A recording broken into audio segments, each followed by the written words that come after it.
It's Gulf Wars season, and we are more so than usual jonesing for some Rapier melee. The best we can get, though, is a totally accurate battle simulation, and just like a real melee, we are totally accurately starting late. Thank you for your patience, and welcome to Totally Accurately Fighting the World. I'm Bruce. I'm Wistric. And this is Fighting the World. So, a couple of weeks ago, I was really jonesing for some melee. And Wistric and I had kind of discussed how we could accurately simulate that. And me being a little bit of a video gamer was like, Wistric, have you seen this? And that's why we're delayed 2 weeks, because I showed Wistric a new toy, and Wistric happily took it and ran. Yeah. So you're gonna get to watch me struggle, bust my way into bringing Wistric's vision to life, while hopefully demonstrating some necessary skills for the Rapier melee field, the big, large scale. I had to talk him down from talking 5-man tactics yet. Maybe that will be a future episode, but we're hoping we don't go more than It's 2 okay. hours. I couldn't get the units that I've created to accurately execute 5-man tactics. Because they only go forward. They want to go forward. They don't want to turn They left. They don't want to turn left.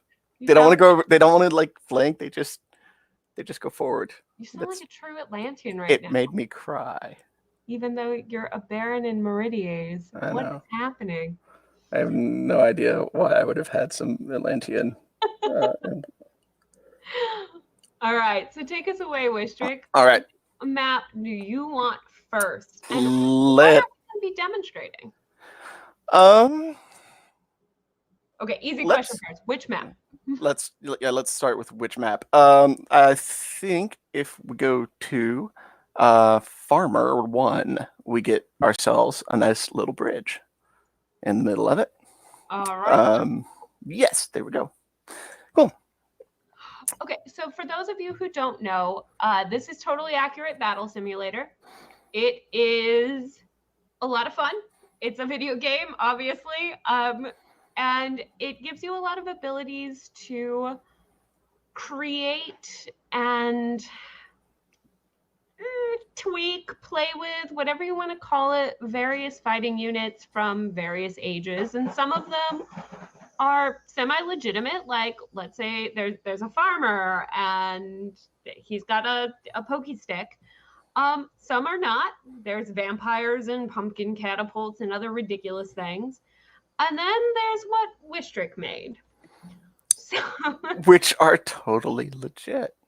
they are totally legit, especially Spears McDuck. I think Spears McDuck is I'm actually really proud with Spears McDuck and how that one came out.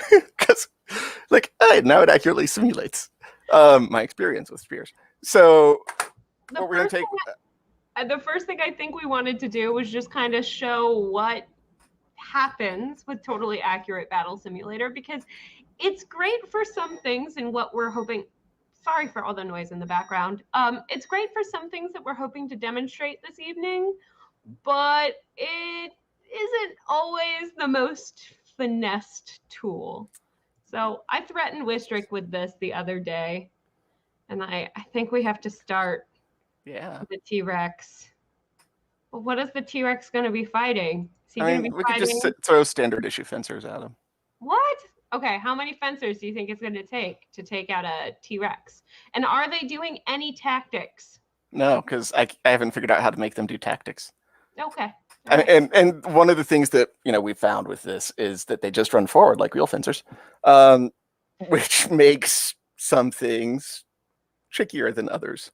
Real fencers who haven't gone to war camp, thank you very much. That is what we are here for. We are hoping you will not be these guys. Yes. All right. That's 25. That's 25. That's okay. Versus the T-Rex. So lay on. I think the T-Rex won. No. He took. Oh. How did he even take damage? What? Yeah. I don't know. I think our T-Rex is weak. I think you got a faulty T-Rex. Could be. There was a bigger version, but it fell over. It couldn't actually stand up. I like his legs. I like his legs a lot. But as you can see, it's just like real fencers at Gulf Wars when it gets really muddy. I'm sorry. I appreciate his yeah. So if you're not on board for watching this for the rest of the evening while we attempt to demonstrate real rapier melee tactics, now is your time to either escape or pour yourself a very stiff drink. Yeah. We are going to talk formations and tactics. We actually have a tool to illustrate it, unlike the previous 13 episodes. It just happens to have a T-Rex body slamming a fencer. He's already dead. No, he's not. He's not dead. T-Rex is just not doing any damage. This feels like those battles that never stop at fencing. Oh my god. Light. No, his helmet popped off and we had to call a hold. Yeah. What's happening here? All right, let's get rid of that one. Maybe Jet. T-Rex is somebody else's creation. I did not play test it thoroughly enough, clearly. T-Rex I've ever seen. So what's the first thing you want to demonstrate this evening that might be of note so we don't lose all our super for serious fencers? We have. Let's throw 10 standard issue fencers on either side of this bridge. Okay, sounds great. Also, I just wanted to give a shout out to Angus from Lockhack. Thank you for joining us, and Nerdicus Nick. Well, we're hoping to demonstrate some pretty great rapier tactics when it comes to SCA melee and large-scale melee for use at Society for Creative Anachronism Wars. Yay! All right, first things first, and I'm a terrible camera person. I don't know. What? I didn't hit anything. That wasn't me. And here, as is, traditional, they walk into the middle of the field bridge and lunge at each other. Mm-hmm. And this is not such a great tactic. And kind of boils down to a coin flip. So, Wistric, why would this boil down to a coin flip? Well, let's run it again and find out. But if both sides are equal and they just run straight at each other, there's no difference in tactics. There's no difference in numbers. No difference in skill deployment. We end up. it's a coin flip, and I dislike coin flips because I don't get to decide who wins. My apologies. I might have accidentally given them some tactics last round, so let's make it look a little more like a coin flip instead of a staggered. Yeah, you did stack one side. Yeah. Here we go. Yeah. I like the guys falling in the water. That's nice. Ooh. That's Are we down definitely to how I feel after a long battle. They need some water bearers. Oh my. Yeah. Okay, please, as a marshaling note, do not hold. throw your sword across the battlefield. Oh my gosh. How many swords do they have? I have marshaled this battle many times. Yeah. All right. Is he already dead? We have 200 people standing around watching two people fight, and they can't kill each other. Did anyone throw their sword, though? Because I'm pretty sure you had a sword all the way over here. I did see that, yeah. Here. Nerdicus is Captain Niccolo from Oh, Meridias. is that Niccolo? Yes. All right, fine. Wasn't trying to introduce someone new to the SCA. I mean, we'll get them. It's not a cult, but one of us. Are you sure? All right. So this was our standard issue battle. These are Joe Schmo, Fencer Bro 1.0 who have never been to a war, never been to a war camp. If you are meleeing like this, you are missing so much of the joy and so much of the finesse that it takes to be effective at melee. So, Wistric. Let's replace the blue side standard issue fencers with our fencer who knows how to stand in one place. That's stand fast. And in a nice little cup around the end of that bridge. I was about to ask, am I doing a cup or yes? Okay. Well, let's see. It's a really shitty cup. I'm really good at this, and I promise this is only going to get better as I drink more of my wine. Yeah. There we go. All right. Is that a good cup? Should they have more? Yeah, we'll find out. More, less, more. Add a couple more in there. That okay. Standafast is not like a god of death. He's just he doesn't charge. No. And he can parry. I love that you think that they can parry. Charging Stan. There we go. So that was 10 versus 7. They still walked forward. Man, they're a little bit. Yeah, they still closed the cup, which we see people just fall into that trap. But it still lasted longer than I expected. Lasted longer. And in general, put that make it a little more cuppy. More cuppy. Let's see what we get. And start red in the middle of the bridge. Let's see if we can get them to all just take away the time for Stan to advance. Oh, in the bridge. Yes. Oh God, am I giving them tactics again? No. Okay, good. That looks more cuppy to me. That does look more cuppy. And this way red's going to run into the middle of it. Okay. As is right and proper. Run. I might have but they're dislodging the corners, Wistric. Which is actually impressively well done by them. Wow. Why did they do that? But I'm sorry. They ran ahead. I can't believe Stan actually showed some clue. Let's run it again, see what happens again. Okay. Because the other great thing with this is we can science the hell out of it. Okay, so on multiple experiments. I want to talk a little bit about the structure of the Gold Cup real quick before we run it again, or maybe while we're running it, because they run slow. So the reason for a cup like this is to ensure that you have the most amount of blades on the smallest amount of space. Now, that doesn't mean gank the shit out of the guy on the bridge with all 10 blades, but it does mean that if one of these red guys goes, I'm demonstrating with my hands on my screen, which is not helpful. But what it does mean is if this little dude goes in here, he's not going to be able to take anyone out without being stabbed by hopefully all 6 of these guys. And sorry. And he's eating 6 blades simultaneously. And it's a bad place to be. I've been there. why it's great for using a small amount of fencers to control a bottleneck. That's what you're hoping for with these. But you can set up kill cups if you can convince your opponents to take the bait. And I need to stop gesturing at the screen with my hands. You can actually set up kill cups other places, not just doorways, not just bridges. Sometimes you can set them up on the field itself. And that's why they're very handy dandy little things. All right, one more science.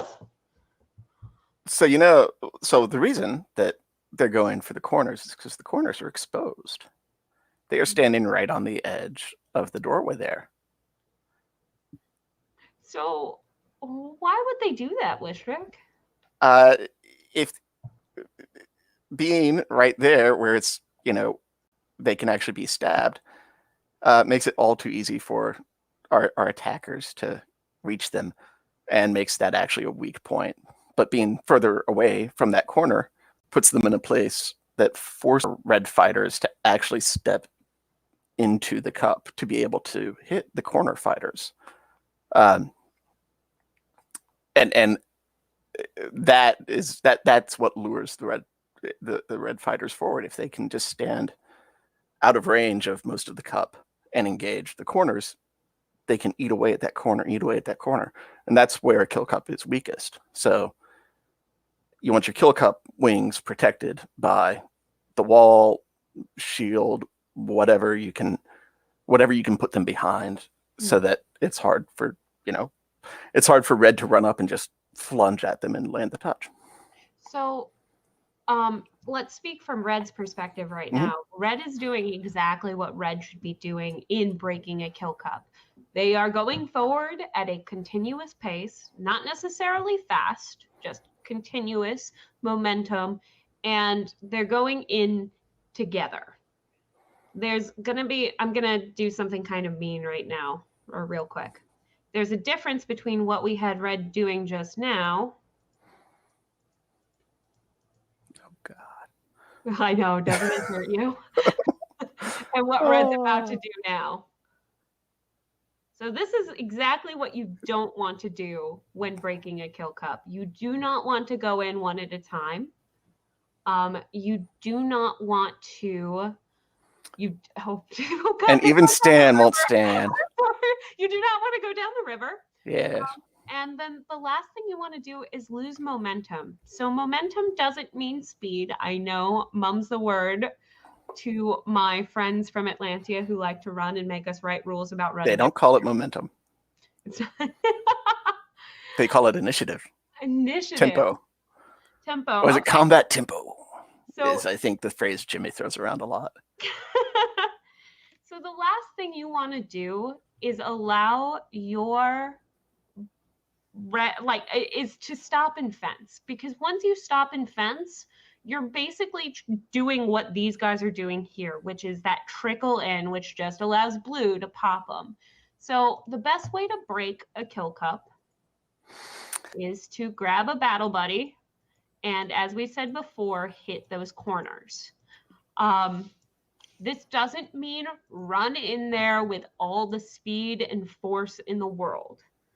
That is the last thing we want to tell you to do, because kill cups are actually where we see many of our injuries on the rapier field. It's very easy to give yourself a concussion because these guys aren't going to move. That's their whole point. And your whole point is to dislodge them.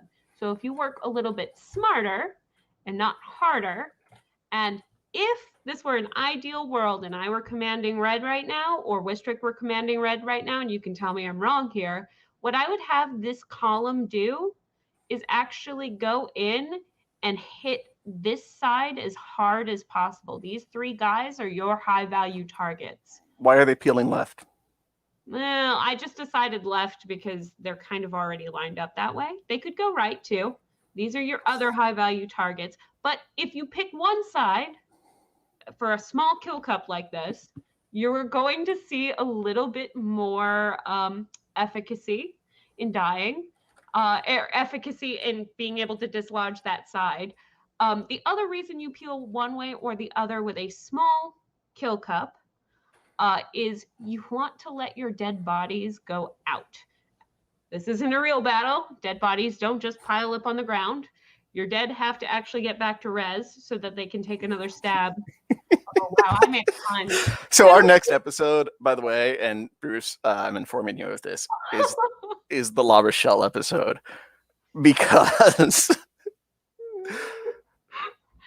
one of the tactics I want to do for La Rochelle is walk into the gate, suicide, lie down, and stay there the entire battle so that the advancing army has to trip over me to get to the cup. Do not make Max write a rule about you. There's already a rule in that book about me.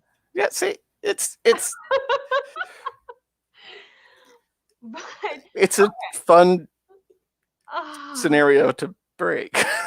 It really is. It's so much fun. Badly break. And one of the reasons I don't like La Rochelle is because of the amount of people we get that flunge at us, or that you know, if you're in the killing cup, someone runs up to the line and flunges at you, or they run up to the line, get hit, and keep going forward into you, and it gets frustrating. Yeah. But we could actually just talk about that on a La Rochelle episode. We really could. Let's thank you for springing that surprise on me. Let me tell you how I really feel about it. We'll get the people who like La Rochelle to come defend it. We'll put it on trial. Okay. I get to use that background or that meme again. I'll write the deposition. Anyway, so the reason you have them go to one side for a small kill cup like this is because ideally what will happen is they will all go in and they will take out one of these three guys, and then when they die, because they will inevitably die, they will cycle out this way, go down to res, and start all over again. So, recap. Breaking a kill pocket. Go to the sides, die out the center, or die out the other side, depending on the size of the kill pocket. Maintain momentum, not speed. Do not throw out everything you learned for your authorization to break a kill cup. That's the worst thing you can do. People get hurt. They end up hating these. Melee is terrible. And we don't need to give anyone more fodder for hating Rapier Melee. Especially not kill cups. Especially not kill cups. Especially not kill cups. They're good. They're good tactics. But okay. I mean, that entirely strategically sound. Thinking of the barn battle that one year at Penzic. 1 year at Penzic. Ooh. Yeah, they broke it. Plowed right through. Nice. Yeah. There was 1 year at Penzic for the audience where the side that was down in war points for the battle had 100 hay bales to position.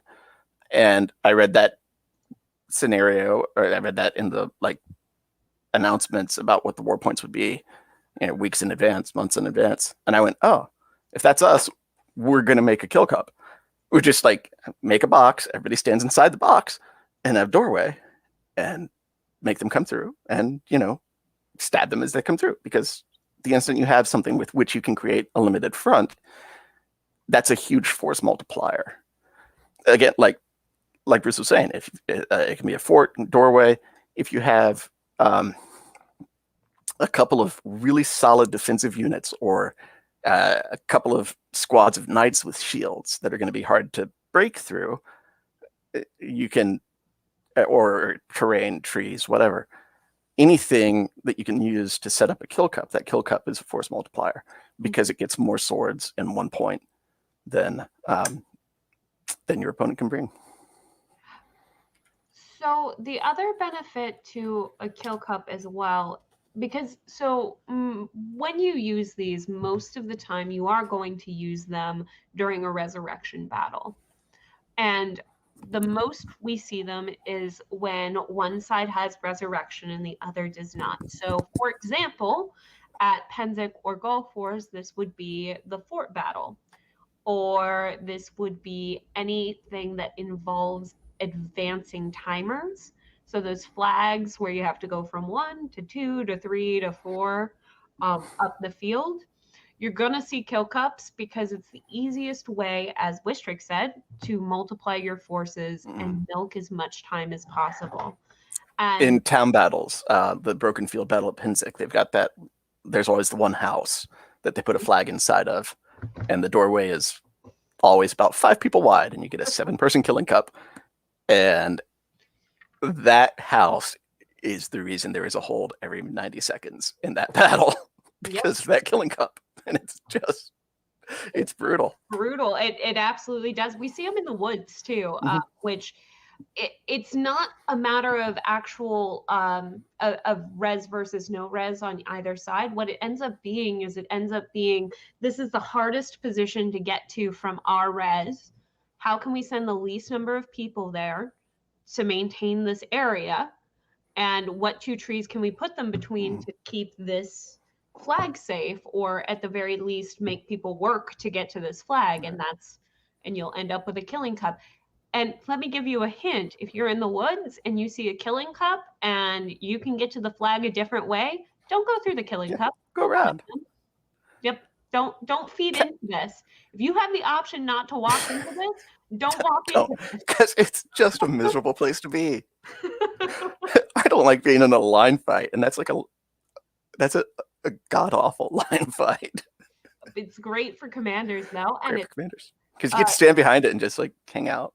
And if you are commanding and you have people who like to take things a little bit slower, or they don't like to run, or they need a rest, put them on a killing cup. If they like using shields, and running, or they like using shields and being aggressive, another great place for them. Wow. Seriously? Well, you've got like twice as many red as blue. Well, I thought blue won. That's why I was like, wow. Seriously? Oh, yeah. No. But what I wanted to show with this is I wanted to show what it should look like when you muster from res for breaking a kill cup. It's okay if they reset their dudes as long as it's not a res battle, because someone has lost their life. If you've gone into this killing cup and you've taken 1 with you, you're good. But you want to make sure that you are mustering with a group, because like we demonstrated earlier with that weird trickle in, you do not want to trickle into these positions. Like, bad news. But I digress. Another place, well, your wingman makes sure that at least half of the killing cup is not looking at you. Right, exactly. So let's talk about wingmen really quick. All right. My personal favorite, and I know this might be a little different for you, Wistric, but I'm a 5'0" chick. I'm kind of small. I am not our normal SCA fencer. I am not over 5'6". I'm very short, but I love breaking kill cups. And I'm only 5'11" with monkey arms. Yeah, I have T-Rex arms. Speaking of T-Rex. Your T-Rex arms would be more effective than that T-Rex. Barely. Just ask anyone. But my favorite position in breaking a kill cup, my favorite battle buddy is actually shorter than me, and she uses a Rotello. So we stick her in front of me with my case and her Rotello, and we use her Rotello hitting this side as hard as possible, getting these blades out of the way. Because ideally, and I'm gesturing with my hands again, which is not helpful, ideally, these swords would be facing inward. So our favorite thing to do is have her grab that Rotello and use it to push his sword out of the way, his sword out of the way, his sword out of the way. And while I may not take all 3 of them in a zipper, what will happen is at least one of them will die, or one of them will lose an arm. Something is coming with me. And for taller people, find a short battle buddy who likes to use a shield, or a tall one for that matter. It doesn't really matter, as long as they get that shield between you and the swords that are all pointing at you in this cup. I want to quickly point out too that sometimes a kill cup can actually get a little too deep. If these people here can't protect these people here, your kill cup might be too deep. They need to be within lunge distance of the line, of that doorway line. I say gesturing at the screen. I don't even have the mouse. So I actually think going to the left is slightly preferable to going to the right. Okay. because most people are right-handed. And That's why you and asked me about it. yeah, I wondered if there was Instinctively, I always go left, but I never really understood why it worked better. But now I do. Thanks yeah. for pointing it out. For anybody who hasn't been in the situation of a limited front marked by hay bales, there's always the no shooting over hay bales, no shooting over hay bales discussion. But that the instant your sword shoulder gets past the edge of that hay bale, you can shoot at the nearest opponent, whoever that is, and if it's stand fast there on the edge of that killing cup, that hay bale's kind of protecting my body while I'm throwing that shot. I don't have that same advantage going to my right because I'm a righty. If I was a lefty, I would have that advantage. And if Stan there on that corner is a righty, his sword, his range of motion is actually impaired by that hay bale, by that corner. He can shoot from straight ahead to 90 degrees to his left or wherever his teammate is on his left, but he can't shoot to the right. So that also kind of plays into the Ritello with my friend, using her as my meat shield with an actual shield. When you push this person's sword out of the way as well, in addition to that hay bale, you're actually pulling their sword across their body, which if you fight tournaments, that is a great way to take a sword offline and keep it offline. We have a question from Niccolo. What do you do when your opening is too wide to form a proper kill cup? So my answer is skirmish order kill cup. Mm-hmm. That would absolutely be my answer as well. When you say skirmish order, you first. Okay, so there's normal sort of line spacing, which is about, I can put my arm on my neighbor's shoulder. I can put my hand on my neighbor's shoulder. Or closer, especially when you get into static defensive positions, you end up just shoulder to shoulder, jostling each other's elbows. Skirmish order has more space. It can be my sword point on my neighbor's shoulder instead of my hand. So that's an extra 3 feet between us, 3 to 4 feet. Depending on how confident you and your neighbor are, it can be out to our swords can cross. Because what's really necessary is that somebody trying to go through the line in a normal line spacing, someone trying to go through the line hits your body.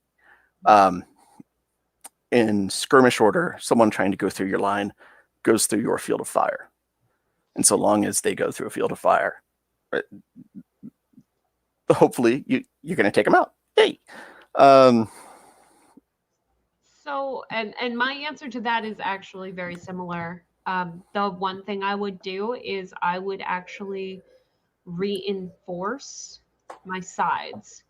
So let's say I have 4 fighters. I would reinforce these 2 sides and have this guy playing bait so that when they tried to press in, everyone can kind of stab in that direction. You have at least 2 swords on it. The trick with this for me is not getting greedy. Whether you have a proper kill cup or you have skirmish order, which Wistric was just discussing. So let me guess, Wistric, your skirmish order for a 5-4 people would be too wide would be pretty like much that. Yeah. And mine, those corners, those anchors are going to be exactly where they'd be if you had a full line for exactly the same reasons. And then after that, it's just field of fire. Yep. Hope that you can cover that area. Yep, absolutely. And it would depend for me what resources you have. I think I'm going into this a little bit too much thinking about what units I normally fight with and who I usually hang out with. What I would do is I would reinforce one corner really hard and have the other two kind of space a little bit further, because if they decide to press this, this guy takes care of it. If they decide to press this, these two take care of it. And when you are in a situation where you're, trying to do the work of 8 people with 4, resource allocation and skill sets for individuals start becoming, you're now doing zone D. And I think that's a basketball term, and I don't know what skill sets are useful in which position in basketball, but you're doing zone defense, and you want the people who are going to be able to solidly shut down that corner, and any sword that comes through, knock it down. Any body that comes through, hit it. You want them on those corners. You want the people who are going to be able to snipe anybody coming across your line. And as the center of the cup, who can stand there and lunge the instant someone comes into range. I think part of our consideration for this as well might be my height. Yeah. And your height. Because I'm going to be in the middle of the cup in this case. Yep. And you probably want me either here or here, because I am very small with very small arms, and I use a very short blade for what we do. So why do I? And stacking the one side is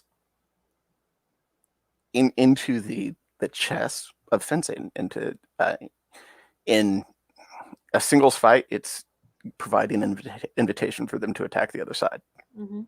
And then there's this side over here that's weaker. That's where they're going to press. So where they're going to press. And so then how are you going to counter that press? And in that way, melee is exactly like singles fighting. Melee tactics are exactly like singles tactics in the way that you can make an invitation, use it to get your opponent in your opposing army into obedience, and spring a trap on them. So I'm gonna preface this by saying one of the best places to put a new fencer is on the kill cup, not going into the kill cup, but on a kill cup, because it makes you feel like a badass. You get so many touches, even if you're not actually the person who kills them. You get those touches, you feel awesome. So I'm going to say something kind of shitty now. If you have a newer fencer who looks brandy new in their beaten up helm that they're borrowing from someone, or worth their salt on this side, is going to be scanning that field for that new person to and going there, pop that hole. So that is another thing. If you think about it first, you can help mitigate that, and you can help actually kind of use it. That sounds terrible. Don't use your new fencers, guys. Use all your fencers. Use all your fencers. If I've got, 6'2", white scarf, flashy Davius, with his snipe you from half a mile away shot, I will stand him like he will have an entire side to himself, and everybody else will be on the other side. Because people will be afraid of that. People will look at that and be scared, and or they'll say, "We can all take Davius. Let's jump him." Either works. Or they'll be like, "Davius, I want to hug." Yeah. Can we get a hold called? Okay, great. That works everywhere except the woods, though. That man is invisible in the woods. I swear to God. He can be wearing gold lame, and they will not see him walking through those somebody named Faster Post asked if I'm talking about him, and having fenced Davius, that's not Davius, because he doesn't have a Faster Post. No, that's Angus from Lockett. Okay. Yeah, if I look up, I can see that thing. Yeah, Angus, you're another tall mod who can probably stand there and scare people just by a presence attack of "I'm standing here." That's a really useful asset, and that presence attack will control territory for you. Here, we made one. Just yes, we did. Down to the googly eyes. There you go. Yep. That's definitely you. Let's throw them into a killing cup and see what happens. Okay. Well, I'm gonna have to make a killing cup. Do we want a good killing cup? Bad killing cup? Just our basic killing cup. Ugh. Ugh. Oh, those are all your standard issue fencers. They're going to run Oh into no, it. they're all wearing. Blah, blah, blah, blah. I confuse myself with the colors. Well, this killing cup's a little bit shallow. This is a bad killing cup. Yeah. Let's see what happens. What did So you? theoretically, Fancy McTwostick here is faster and deadlier. But Maybe not 3 versus 9 though. not 3 versus 9, which is about what we calculated. I put a lot of ego in trying to figure out, or try to put a lot of ego control into trying to figure out if a mod could take 3 versus 1 or not, and then I dialed it back. Conversations about that, but can they do 3 versus 1 in good tactics? Okay. I think if you put those numbers in a straight line fight against each other, Fancy would win. Wait. Well, that brings us to our next map. We've talked about killing cups in depth. A couple things on killing cups. We've talked about you die and you file out. Mm-hmm. And that's the way you go out when you die is one of the most important pieces for making an attack functional. And it is if you die and go through your enemy's line, the opposing line, the opposing killing cup, and basically break it up with your ghost, so that the people you just pushed aside to get through get hit. Your side will be that. I have been to so many battles where afterwards I had ghost pushed through me and got me killed, sort of grumbling about the opposing side. And doing that will bring shame to your team. It will detract from your success if you should win. As much as it's a good tactic, as great as it is to use your body as a ghost, I cannot condone it. It is so shitty. It is against the spirit of the game we play. So if you're hitting the corners, like Bruce has been talking us through, if you're hitting the corners, you're going to have that space, that hay bale next to you, that you should be able to go over the instant you're hit, the instant you're dead, without pushing your opponent out of the way or pushing through your teammate. If you turn around and walk back, head first into your teammate, then you've stopped them, you've stopped their momentum, their advance, and the instant your body clears out of the way, they're going to get stabbed because somebody has seen you tangle up their swords and is just waiting for that opening to reappear so that they can lunge and hit. This is, in this situation, heavy fighters die to the ground, and it's not necessarily a thing that fencers like to do or practice or talk about. If I'm in this situation where I've got an entire column coming up behind me, I've gone into a killing cup, I'm hit, there's no space in the line in front of me to go through. There's no space to either side because the column's filing into either side of me. I will take a knee and tuck in and make myself like the smallest ball I can, crouching on the ground. I'm not dying all the way down. I'm not becoming a tripping hazard. I am instead just I'm making myself as tiny as possible. Word of caution with that: if people do not know that you are doing that, they may call hold, which is the easiest way to kill momentum in a killing cup. This is true. But that is a great, in my view, that's a great last resort. But maybe they call hold a little more for someone like me because I'm a little shorter, a little smaller, a little scarier. Yeah, nobody ever worries about me getting hurt. They're always like, hey, Wistric's out of the fight. Awesome. Wistric's on the ground, curled up in the fetal position. This is great. There is a slight... Go ahead. There's a tactical advantage to your side to doing that. You became terrain to protect against leg shots.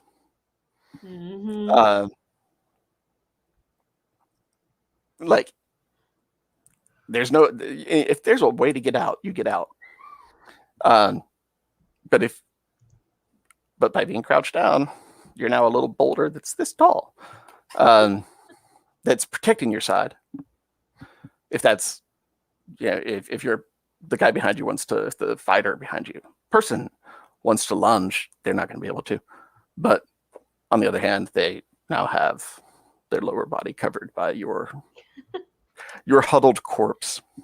Well, and that actually brings up another point about killing cups. If you are on the press and you lose your legs, take it as a death. Get the fuck out. Do not sit in the middle and fence. You will be in the way.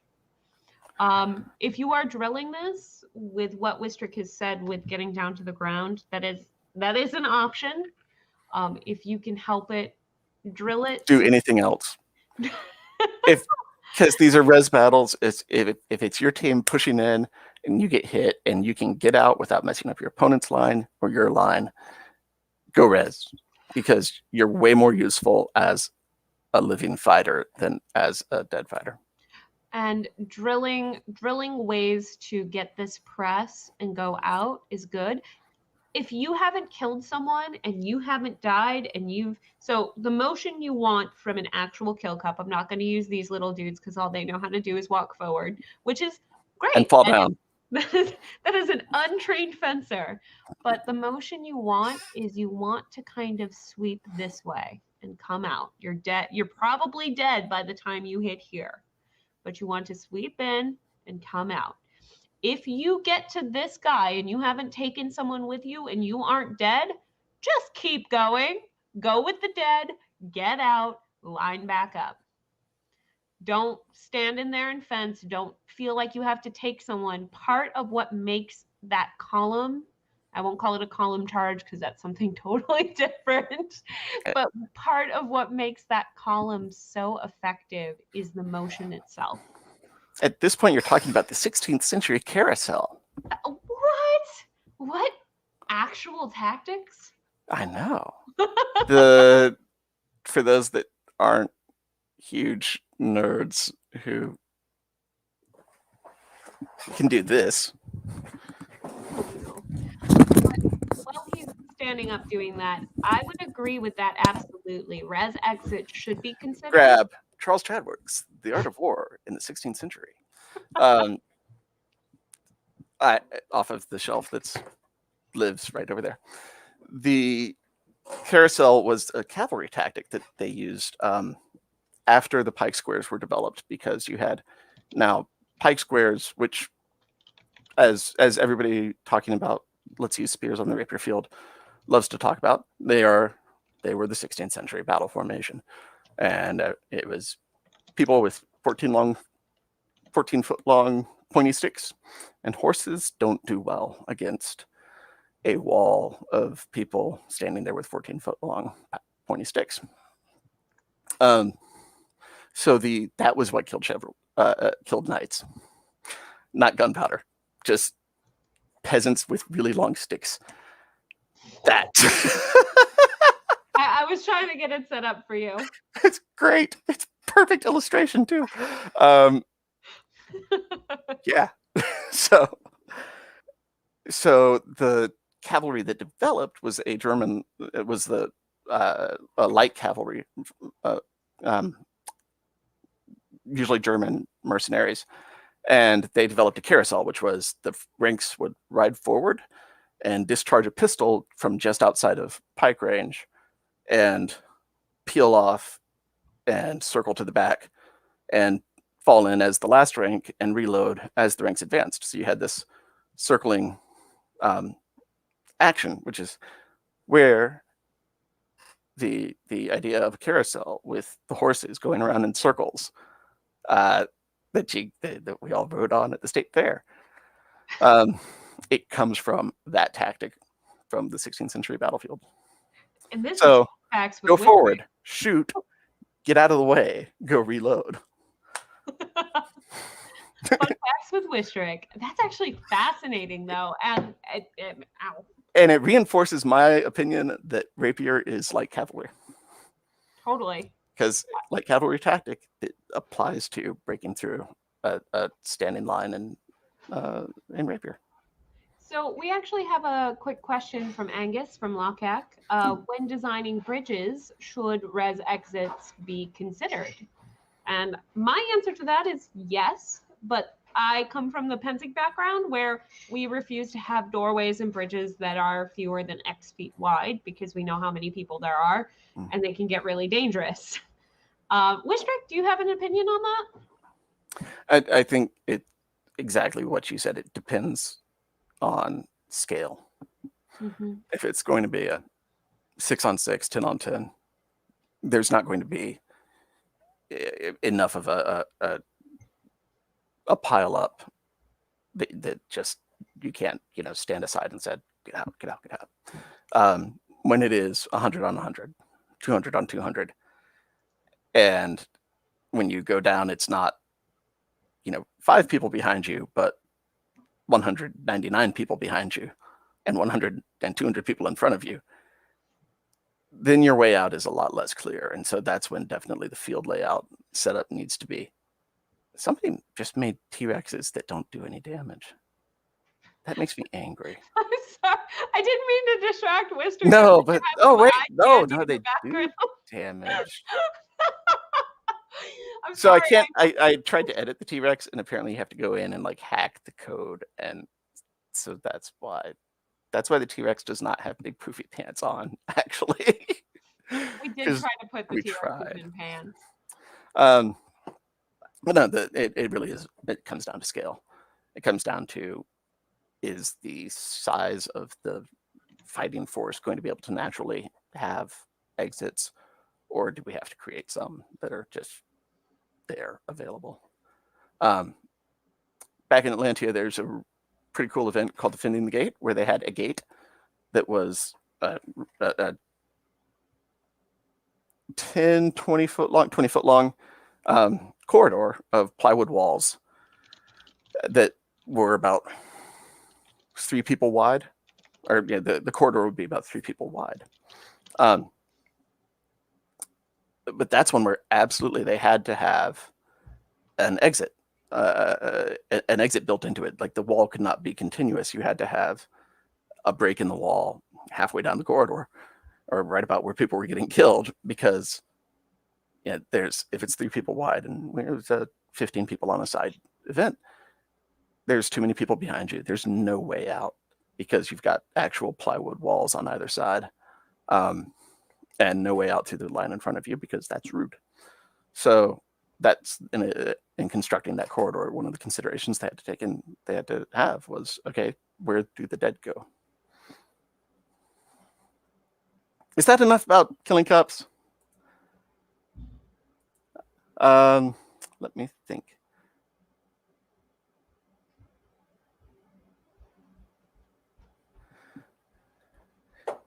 So I ran out just as she had to go get a refill. Oh, she's back. Good. I am back. Perfect timing. Perfect timing. Yeah, there's only a little dead air there. Well, I suddenly realized I was talking to everybody myself. How dare you talk? How dare you talk? What would you like to demonstrate next? So we've talked a bit about kill cups. We've talked about the things you have to drill. We talked about the important parts. We talked about some of the logistics, whether you're commanding the cup or you're commanding the line. I guess one thing to reiterate from commanding the line, make sure your people are grouping back up and dying out one side or hitting the other while hitting the other. Or if it's really wide, hitting both sides while dying down the middle, but you need enough people for that. And sometimes it's smarter to just hit the one side. Mm-hmm. So we talked a little bit about shape. So should we maybe talk about the basics? Because we kind of dived I right in there. Guess we could talk about just having two lines facing each other. What? Lines are gross, Wistric. They are, and they're boring. Well, do we need a board? But they are what we have to do Or do we for just 90% of what we do out here. all right? Well, we have a big field. Let's do that. Okay. Are we going to have like 5-on-5 T-Rexes? Because that's going to break down into a little bit of chaos. I can count. There we go. So this is your traditional line fight. This is what happens when you get tournament fighters who decided they're going to melee. They're really they're we posing need to have an X rating on this episode, apparently. Hey, the dinosaurs are sexy. Those are some sexy Not all female dinosaurs at that Jurassic Park. Bow chick.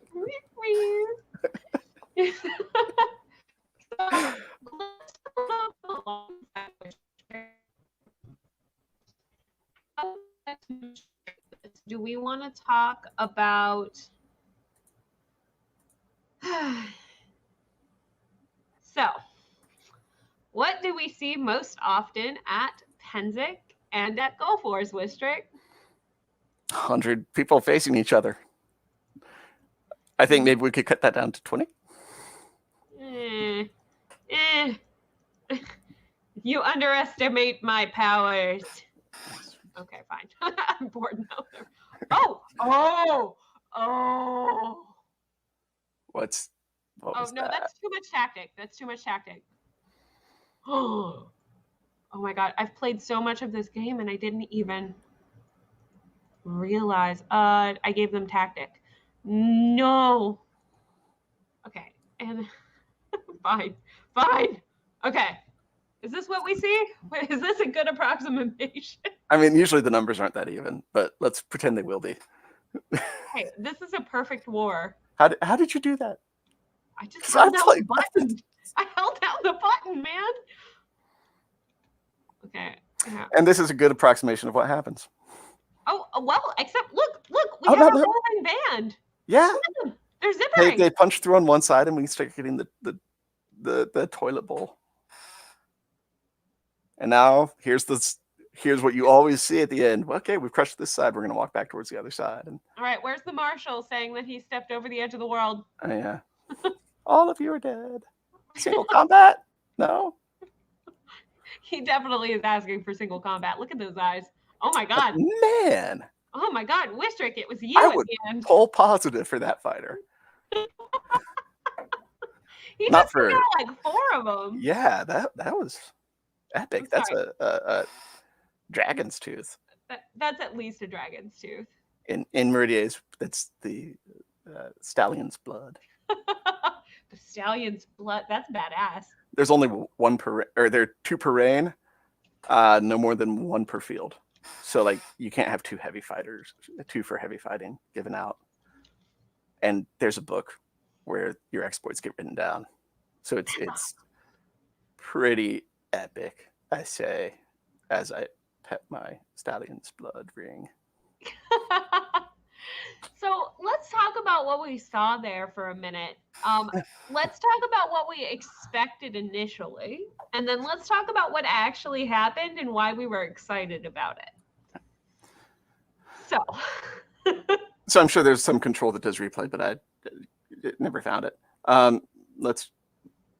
So what we saw was the 2 lines advance towards each other and hit just head on like they're about to right now and break down into like everybody lunges at each other simultaneously, which is straight up how the battle starts. What happens is, for one reason or another, you end up with a local advantage, some local numerical superiority, a slight skill imbalance, or just luck, or a distribution. If one side sort of stacked aside heavier and skirmish order on the other side, they might be able to pull off an effect where they end up with what's happening now. You've got like you've got Blue has just killed on the left flank. Blue has just killed everybody in front of them. But on Red's left flank, they've actually punched through for the most part, except for that guy up there at the end, and they're flanking around on the side. And what we start seeing is the opposing flanks doing this as they spiral in towards a final collapse, which we're pretty much getting to right here. And it is the tidy bowl of death. It is like unto a toilet draining. They just, two lines come together and then just spiral around each other. They spin off little bits. It's like galaxies colliding. They spin off little bits, and you see like little clusters. One person runs that way, chased by 2 or 3 people. But we end up with, one side just gets that advantage, either because there's a numerical disadvantage to start, a skill imbalance, or just skill distribution. Sometimes there's a gopher hole and someone steps in it and gets stabbed. Sometimes there's a marshal on the on one edge saying, "Hey, you 10 people just stepped off the edge of the world, so you're all dead." Yep. Not that I warned you. Oh, go for it. One and done. Not even a warning. But so that's part of what we want to. That will not be the way of the future. Part of what we want to train out of our melee combatants for SCA Rapier is that aspect of chance. Mm-hmm. We don't like seeing that. We don't know what's going to happen. A lot of people put in a lot of effort to learn how to command. A lot of people put in a lot of effort to train. So what can you do, Wistric, to turn the tidy bowl of death into your favor? Okay. Run this one more time. Okay. I want to see if it goes the same way 3 in a row. All right. So both times Blue has won. Right. Even though they had equal numbers. Honestly, I think it may be a spacing issue on my part. Well. Which we can talk about. And it looks like Blue's coming in for the win on this one too. Yeah, and it keeps coming from the top of the field. I keep gesturing at my screen. I know, it's going to be just brutal. Oh, that would be amazing DFB. Whoa, what? Whoa. Blue won, but by 1. Just barely, yeah. That would have been... Okay, so if we were at Penzic, not Gulfors, if we were at Gulfors, it probably would have gone the same way. Yeah. So let's reset to the way the lines were set up and inspect. So it appears to me straight off that Blue's line is longer. Yep, and a little more stacked at this north end, just like this wise. And so there's a little density there, just south of the middle. And then there's that gap, and then there's a couple of more people, and we usually see Red doing not horribly down here, but I think what we're seeing is that density stack up there at the top end, that's already positioned to be able to get to the flanks. They're not like they already they start off with access to the flanks, which usually, and this is what Atlantia does, is run to the flank. Run to get to Atlantia doesn't run at people if they do, but the point for Atlantia running is really to get this positional advantage that Blue's starting off with, which is being out there on the flank and hitting it with vigor. Can I demonstrate Atlantia? Well, are those are all fancy? Is that Fancy McTwo-Stick? Only one of them. Because really, they need Don runs a lot. Oh no! There's a reason it's a horse head. I'm so scared. I couldn't find a unicorn. I'm so scared of him. I'm so scared of him. Like, oh no! So this is Atlantia. Except they're running and turning right, so it's wrong. Like this is not. Hey, they know how to do that. People just never challenge them to do it. I have. We have, and they did a great job. Yeah. They got sprinkles at the end, but it was still very confusing for everyone. But, all right. So Wistric was pointing out a little bit about the numerical advantage. And Wistric, I'm kind of curious. So up top here, we recognize that these guys were a little bit clumpier versus these guys. But also they're extended further up the field. Yeah, I think they're also just closer together. Right. So within the space of the last two people in that red line are facing 5 blue. Mm-hmm. And that is, hey, more swords in one place. A temporary localized, numbers are the same otherwise, but that moment of numerical superiority, blue is apparently taken advantage of. 3 times now. Wrapping, not rolling, everybody on the field when you're yelling, wrapping that flank and then just swirling on in behind the remnants of red that are standing up pretty well down on the left. So let's run this and see what happens. So I added a Fancy Mix 2 stick up here as a Band-Aid, which we can talk a little bit more about later, because I just want to see if it changes the behavior at the top half of the field.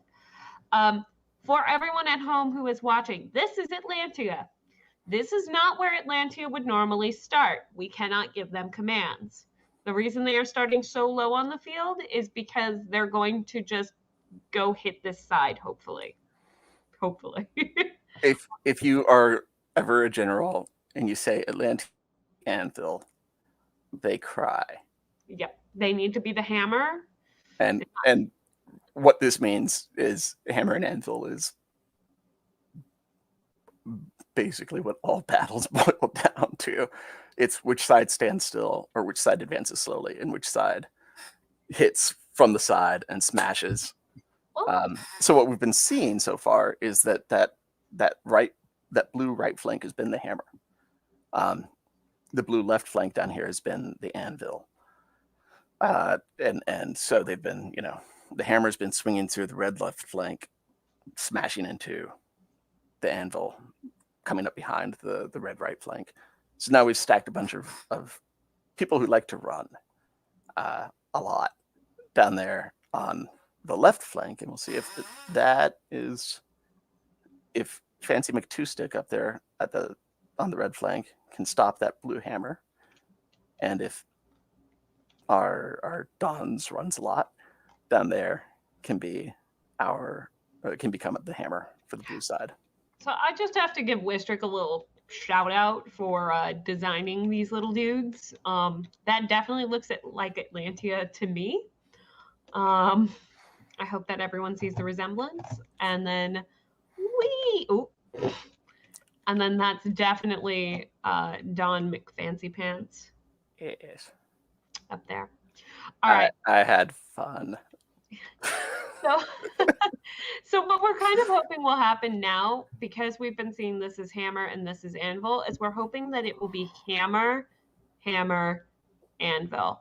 And what we're hoping is this guy up here will help mitigate some of the hammer there. Okay. What the fuck? I said they run a lot. So let's freeze it though. Teleporting. If you pause it.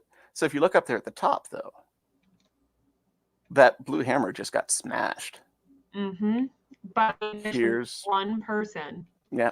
The addition of the right person, the right skill set to back that up. Oh, and it looks like Fancy McFancy Pants may have just gone down. But he got stabbed by 2 people at once. But here comes instead that left flank just became the red hammer coming down now. So that actually calls into question something that we've discussed a couple of times, and Wistric, plug your ears. Dons, mods, bronze scarves, warders, ogres, whatever the hell, they're fallible. You only need enough people in the right positions to kill them, which we talked about before. Spacing on a line. If you are 2 people, if there are 2 of you and there's one Don McFancy Pants and one of you, and even if someone is brand new, you can take that guy out. You just have to capitalize when they're distracted, killing the other person or killing you. So. And this is, if this is a difficult skill to develop. But it's like if you are not a tourney fighter, if you are not good in a one-on-one, you can still remove Master McFancy Pants from the fight. Mm-hmm. The goal is not to kill him or her or them. The goal is to keep them occupied and not let them turn their attention away from you. So, and you can do this to me, and it's called kiting in League of Legends speak and other games speak. Kiting. It's like you go up there and you go ooga booga, and you make Master McFancy Pants look at you, and Master McFancy Pants goes, some newbie in borrowed garb. They're not even wearing a tunic over their triplet jacket. All right, I'm going to kill this person. And they turn, and when they turn their full attention to you, you take a step back.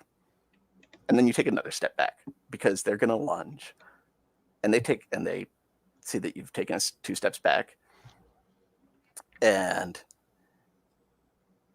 they take a step to chase you. And you keep retreating, and they keep chasing you. And if you know where your line is, retreat so that you can see your line, because that means they're like retreat turning so that you're then looking at your own team, because that means their back is to your team. And if DFB is in effect, somebody will come up and DFB Master McFancy Pants, and then they'll be all like, I killed Master McFancy Pants, but really you killed Master McFancy Pants. And if the DFB is not in effect, somebody will come up, will look over there and say, Master McFancy Pants' back is to me, and he's already occupied. And they'll come over and they'll smack Master's blades and stab Master. And so kiting, you can do it if you cannot land a touch. You can still go ooga booga, oh, walk backwards, smack their sword out of the way whenever it comes close to you. Walk backwards faster. If they stop chasing you and turn to like maybe go kill somebody on your team, step forward and yell ooga booga. Like straight up step forward, step back at them and yell ooga booga, so that they have to turn, because that will get their attention. If I'm like, okay, you're not a problem. Me, Master Wistric, be hot stick. I say, you're not a problem. And I turn and I see prey over here. And as I'm about to start taking off that way, I hear ooga booga and see someone come at me from here. I'm turning back to this engagement. if like you're way over there and you can't reach me, okay, you're not a threat. I'm going after your teammate because I can run faster. But if you're close enough that you are a threat to me and you force my attention onto you, you can keep me busy. And then you can, if you do the Connor the Gypsy thing, or Connor the Romani, which is talk. Talk to people.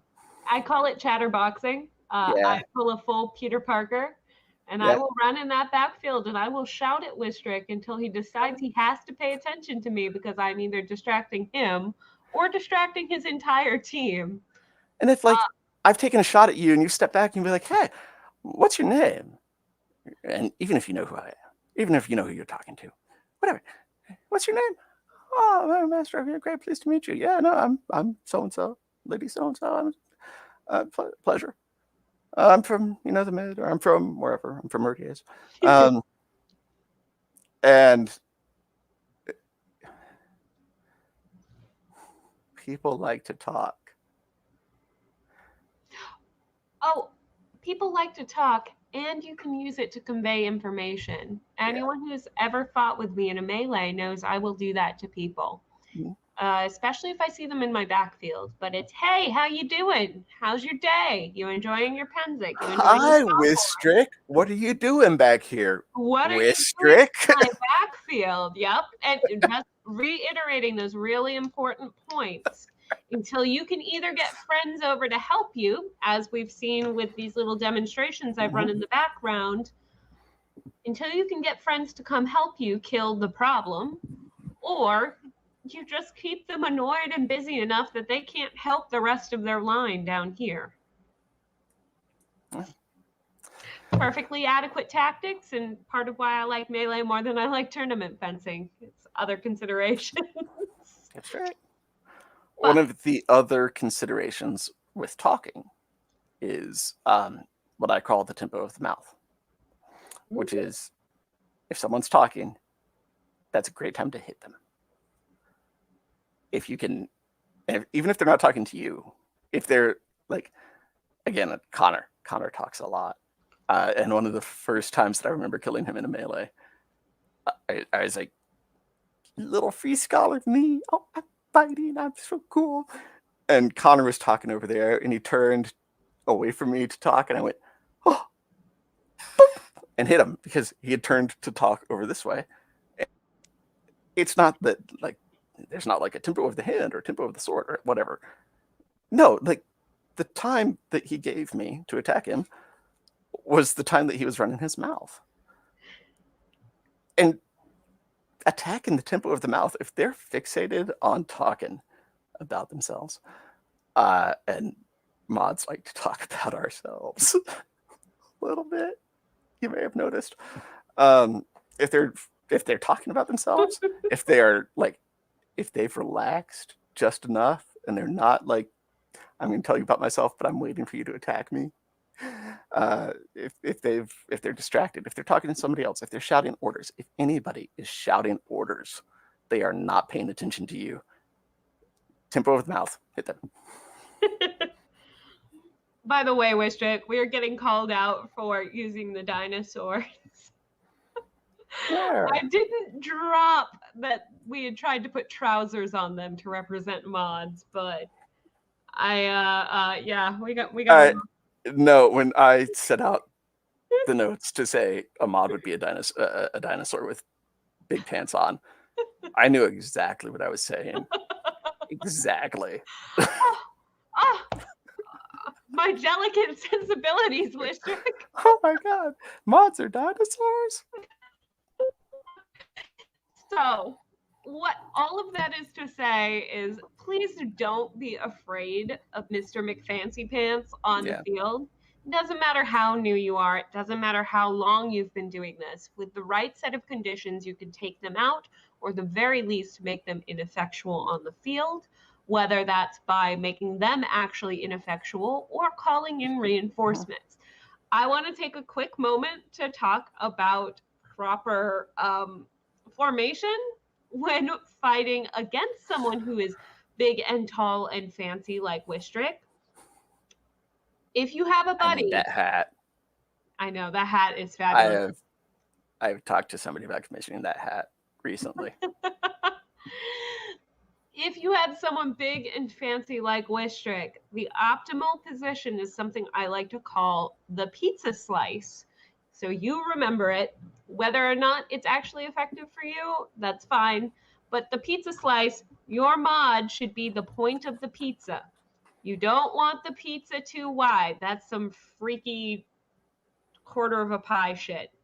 You don't want the pizza too narrow. That's some sad pizza. You want the pizza, that's still too wide. You want a nice slice of pizza. You want that Manhattan. Yes, you do. You want to be able to fold it over and wipe the grease off.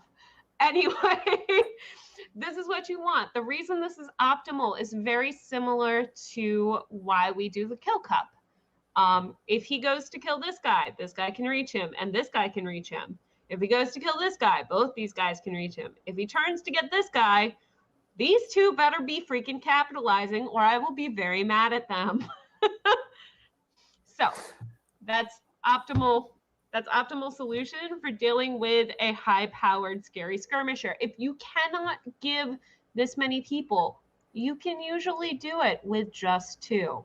But don't get greedy, and you both have to be on the same page. You want to maintain this distance and this distance from him. So if you're both walking forward, you need to be going at kind of the same tempo. Mm-hmm. Otherwise, it's going to be a bad day. And you need to kind of you need to kind of triangulate so that as he's moving, you're also moving together. That's really not working. Just to make sure that he can't turn and, let's say this guy ended up here, just so he can't turn and get that guy without that guy being able to hit him. So There's I'm going to talk about kiting again. So there's generally instruction that when you're set up in that 2v1, you figure out who's going to sweep and who's going to stab, and you both rush them. If Master McFancy Pants here has had his knee surgery already, then he can move, and he will. Has had his knee surgery already? Yeah. It can be honestly hiccups too. Okay, if you're a master of defense and you watch this and you think that statement, that the implications of that statement are in any way erroneous, please let us know. But if they're a master of defense and they've not already had they've already had their knee surgery, and they can move again, or they don't need a knee surgery yet, and so they can move, they will move. And if you both charge at that point, the best defense is not to be there. And Master McFancy Pants knows that. So Master McFancy Pants won't be there. They'll move to the left or the right. Doesn't matter. But that puts them closer to one of the attackers or the other. So the better strategy is when our two still wearing their fencing, their modern fencing jacket fighters start pressing Master McFancy Pants. When Master McFancy Pants turns their attention to one of them and tries to jump that one kites, like exactly what I was describing before, falls back, pulls Master McFancy Pants with them, because that pulls Master McFancy Pants closer to their teammate, and Master McFancy Pants will not be face on to that teammate. They'll be side on, and so they'll be much more easily exposed to an attack from that teammate. So it's less who's going to sweep and who's going to stab, and more, I'd say, especially in an open field, if you've got a very limited front, if you've got a very limited space, maybe different, but much more about who's going to kite and who's going to kill. And whoever's going to kite is the one that steps in and is the target. And you're going to hit me. And Master McFancy Pants goes for that shot, that lunge, and the kite steps back. And Fancy Pants chases, and the other teammate kills him. So there's actually an excellent drill for this. It's called Foxes and Hounds. You can actually find it in our drill dump on our Facebook page. We'll be happy to repost that once this is up. But it does train the 1-on-2 situation. So that's a lot of information, Wistric.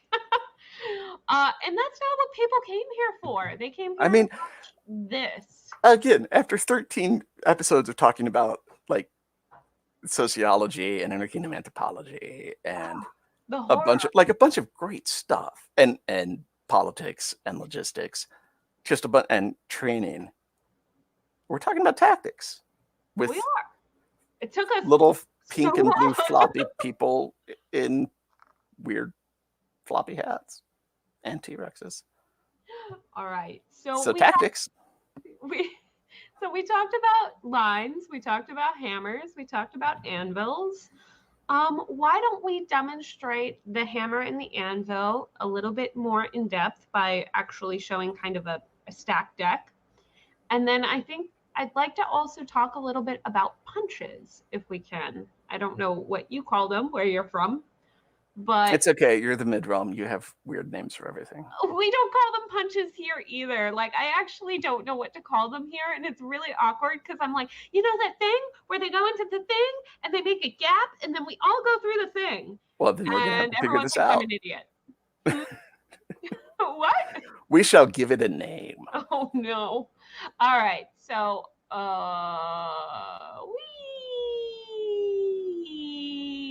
Oh, okay. Yep.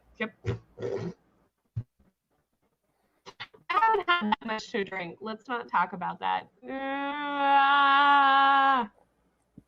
There. Okay. Have a line. The first line was more accurate for a line at Pinzig. Hey, these guys have gone to every war camp. They've drilled. They're They are almost a straight line. on the ball. They are impressive. That actually, if a unit comes across the field that dressed, that's a heck of a lot more impressive than the unit that comes across the field with, we left the short people behind, or the guy who's 23 and 6 foot tall ran ahead of everybody else, or Wistric ran ahead of everybody else.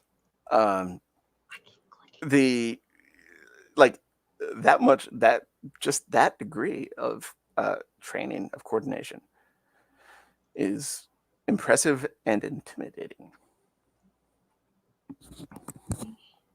Okay, so except your stands fast don't go forward, do they? They don't. I regret everything. I don't know. Let's see what happens. Make stand fast be the anvil. That's what stand fast has a little bit higher hit points because stand fast isn't dealing with having to worry about footwork. Yeah, we'll do that. That's still not even. I apologize to anyone who is just now joining us. My brain is officially frazzled. This episode is our brains are officially frazzled because and we miss fighting each other. Wow, it's been a year. Standfast is actually a really decent little anvil there. Aren't they? Yeah, good job. They're solid anvil. Ooh. What does this button do? What? I don't know what I hit. That's the worst part.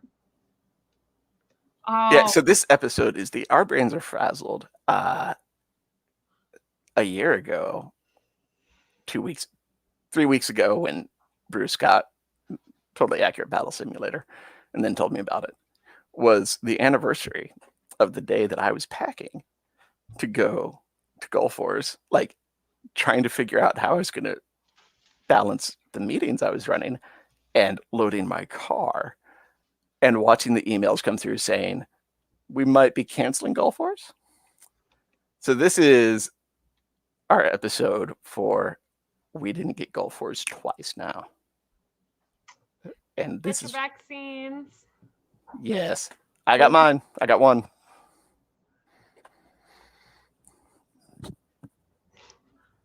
We can't get ours yet. Too crowded.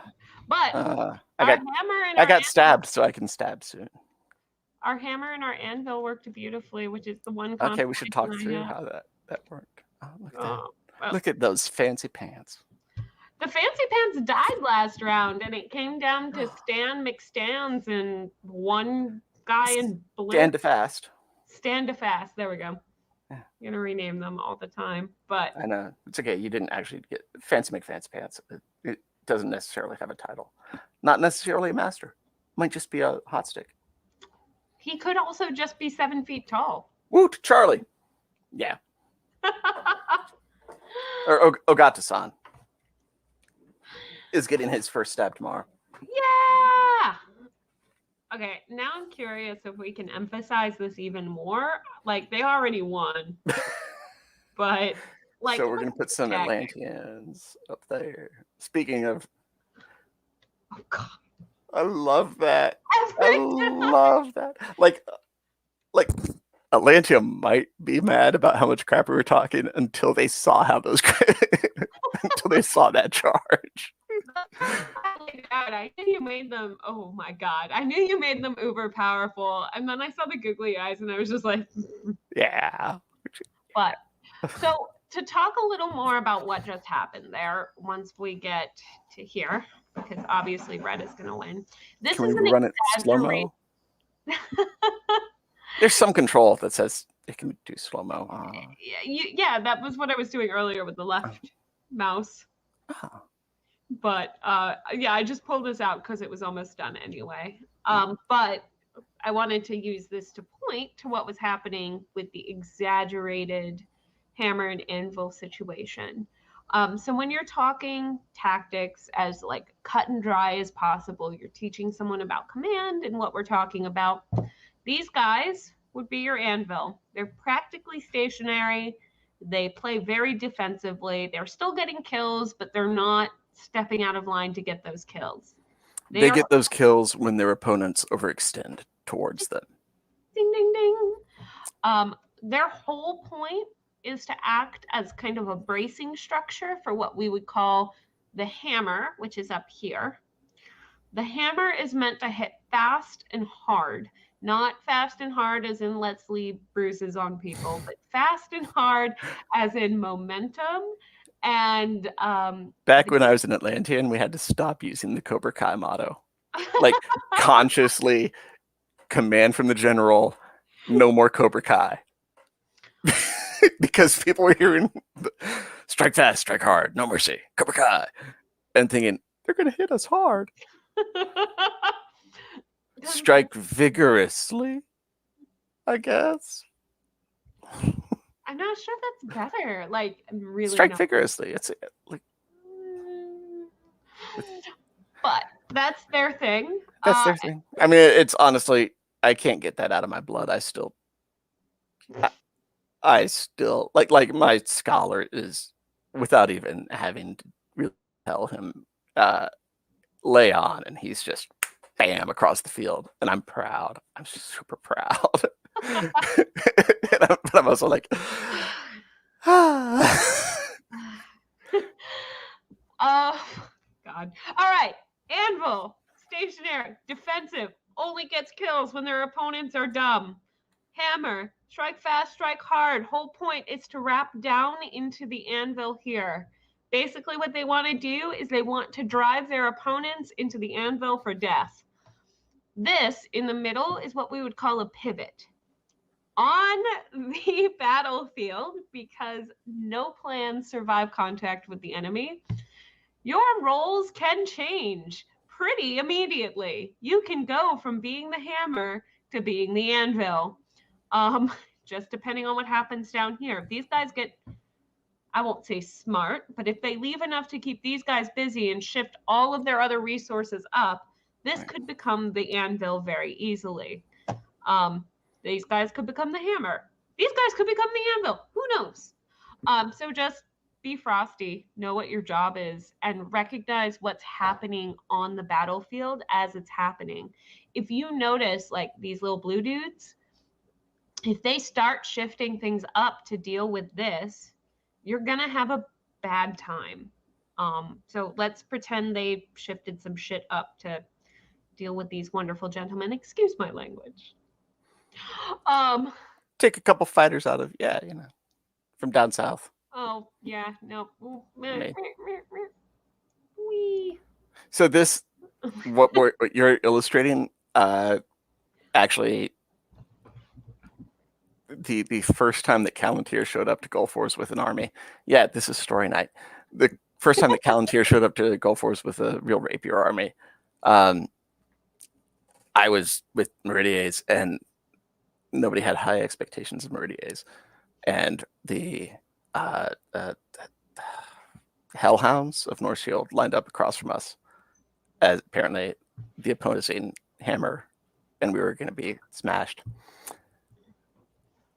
By the time I died, every reserve unit had been thrown in against Meridies, and I was looking down, like downfield towards the enemy flank, which is where Callantyr, just using the step command, and I fight Gavin on this to this day, but he says, just using the step command, had marched through the center, marched right through the pivot. And like down south, the Ancestor and Chimeras were still like facing each other, like, what do we do? I don't know. But yeah, like plans change. The thing that's supposed to get smashed by the hammer doesn't get smashed. The pivot smashes through the other pivot, and this is where this is stuff that generals live for, and commanders live for. but it's also just it's what makes the command wonderful at that moment where you realize that, oh, everything's gone to shit. How am I going to pull this out? Or, we just destroyed their plan. Hey! Okay, I'll agree with the second one. That first one might make you a masochist. I also believe that a good plan survives first contact with the enemy. Oh, nope. Only bad plans don't. Nope. Like if your bad plan is like you're the hammer, we're the anvil, or if your plan is you're the hammer, we're the anvil. Okay, what? Like there should be a secondary objective or secondary. There's just there needs to be an alternate. Like if the hammer bounces, okay. Here's what's happening. So I think they literally only survived because the standfast stayed alive at the southern point. It demonstrated what I wanted. Yeah, let's do it again because I was talking about myself. You were. Mods like talking about themselves. Ask them questions about themselves while you're fighting them, and then win. All right, and since you gave these guys a little bit extra in the hit point department, let's actually. All right. Ooh. Ah! My And camera controls. I'm a pro. Runs a lot right through the line. Fancy McFancy Pants dying slow up there, but they got overwhelmed.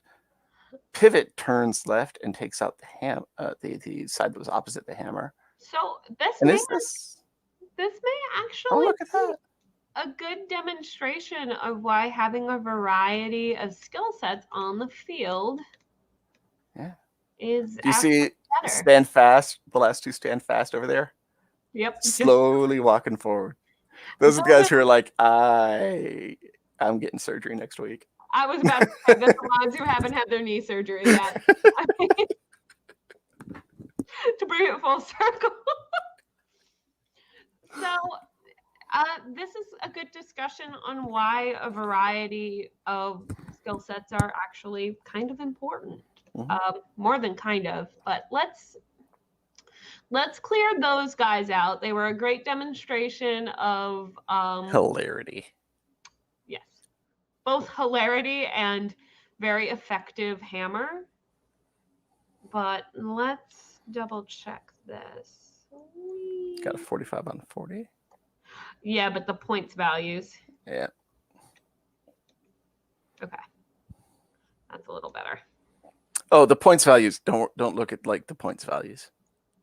Did you get to change those or? The system automatically assigns them, but it defaults to like 3,000. And so some of them I edited, and some of them I didn't bother to edit. So don't worry about the points values. Okay, so we're gonna do this one more time without the stand fast because there we go. Oh. We band-aided the problem. We band-aided it. Yeah, look at that. Blue steps through up on there at the top. Crikey. Oh, and red, but still red's pushing through. And we are into the swirly, tidy bowl, whatever kind of bowl. Tidy bowl of death? Tidy bowl of death. But here comes blue. I totally blanked on what I was going to say. It's not the same as fighting melee, but it is really nice. It's to satisfying. It's so satisfying. Yeah, to do the thing where, because I almost never survived to the end of a battle, to do the thing that I do during a melee, which is halfway through the battle, start paying attention and go, oh, cool. Look, they're still alive. Huh. Well, I guess we might win this after all. Or my real Gulf Force feels. Or my personal favorite is, didn't expect them to survive quite that long, but they're being a great shield wall down there with the Stan McFasts. And so we were talking about different skill sets and having a variety. This comes down to from command experience, knowing the skill sets of the units within your kingdom. If they say they don't. Yeah. Your units have skill sets. They may not know it. If you don't have units, They don't usually know their actual skill set right? either. So, like in Meridia's down in Arenal, which is Pensacola, we have the University of West Georgia, where one of our mods and captains run the local fencing club and basically pull in a bunch of college-age kids. And so Arenal has this just army of young people. And it's like, and when I had the Meridian Army, I went, you guys are going to run a statement of fact, not actually an order. But I also had our king that year, who's the current king, actually, also King Timothy, got a bunch of knights to take the field. And it was one of the, okay, yeah, Captain Niccolo, who is one of those kids, corrects me that Pensacola is in Florida. So it's the University of West Florida. Who even knew that Florida was part of Meridia's? Who even knew it was a state? So so our king had got a bunch of his fellow knights and their squires to take the field with him. It was the largest year we'd fielded that year, and then the most crossovers. But also, those guys were not going to run. So looking at these two setups, I knew I have the young kids who are they're gonna run, and I have the crossovers, who crossovers are excellent at advancing in a line. They are your anvil. Always. It's almost like they train for that. Almost. So as a commander, even if your units say, and I've done the thing where I've been like, hey, what's your local group, your local unit, hey Barony, whatever, what's your local unit? What do you guys do best? And I've more often than not gotten the we're good at everything response, which I'm sure they are. But some people are better at some things than other things, and deploying those resources, deploying those assets into the right place, deploying your crossover unit where you need the anvil, deploying your unit that's a bunch of old mods who don't run, but who can stand there and kill anybody who comes within range of them as your anvil. Also good. If they're willing to move with a little bit of quickness, then like the bottom side of the hammer, they're good there too, because they're going to smash whatever. But you mean the pivot? Not the quite. Pivot? The pivot is a good place for them. Yes. The bottom of the. Well, but also like an impact. They're going to have an impact if they are willing to move forward. The pivot should. My filthy mid-realm terms, but. Yeah, really. Eventually, Fighting the World's going to have the episode that's just the lexicon. It really is. And it's going to be, we get a bunch of people from a bunch of different kingdoms, and we have a fight. That's how Fighting the World started. It is. I don't know if we need to repeat that.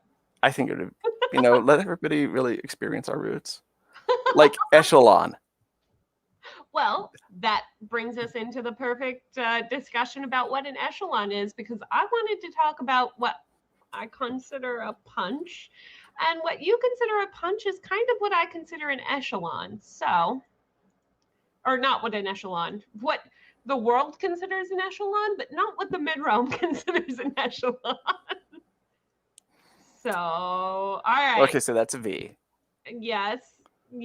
That's technically 2 lines in echelon.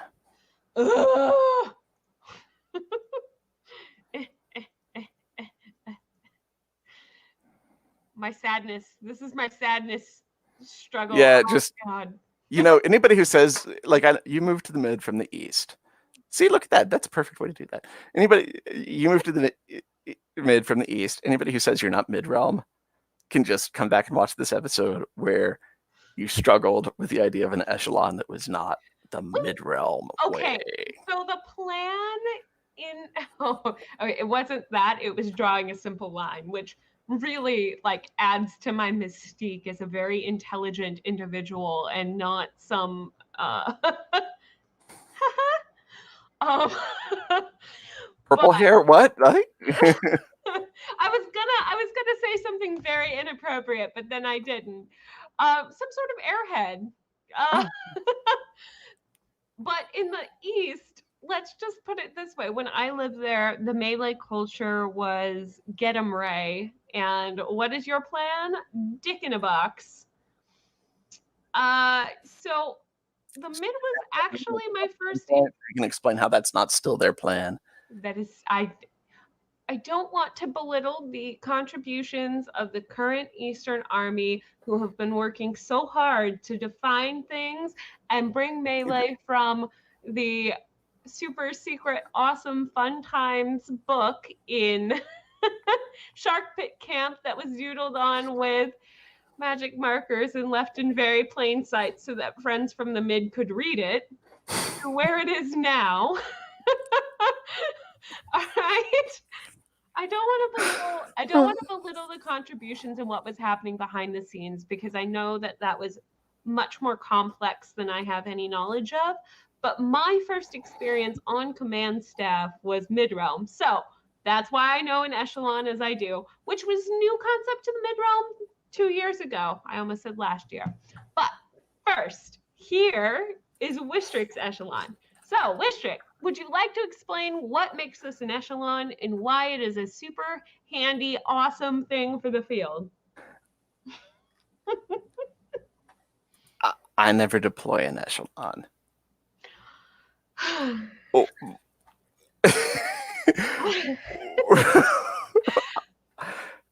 And now I'm up here Googling because, and apparently Echelon is a competitor of Peloton too.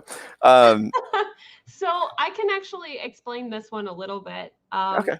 Some of the echelon stuff that we see from the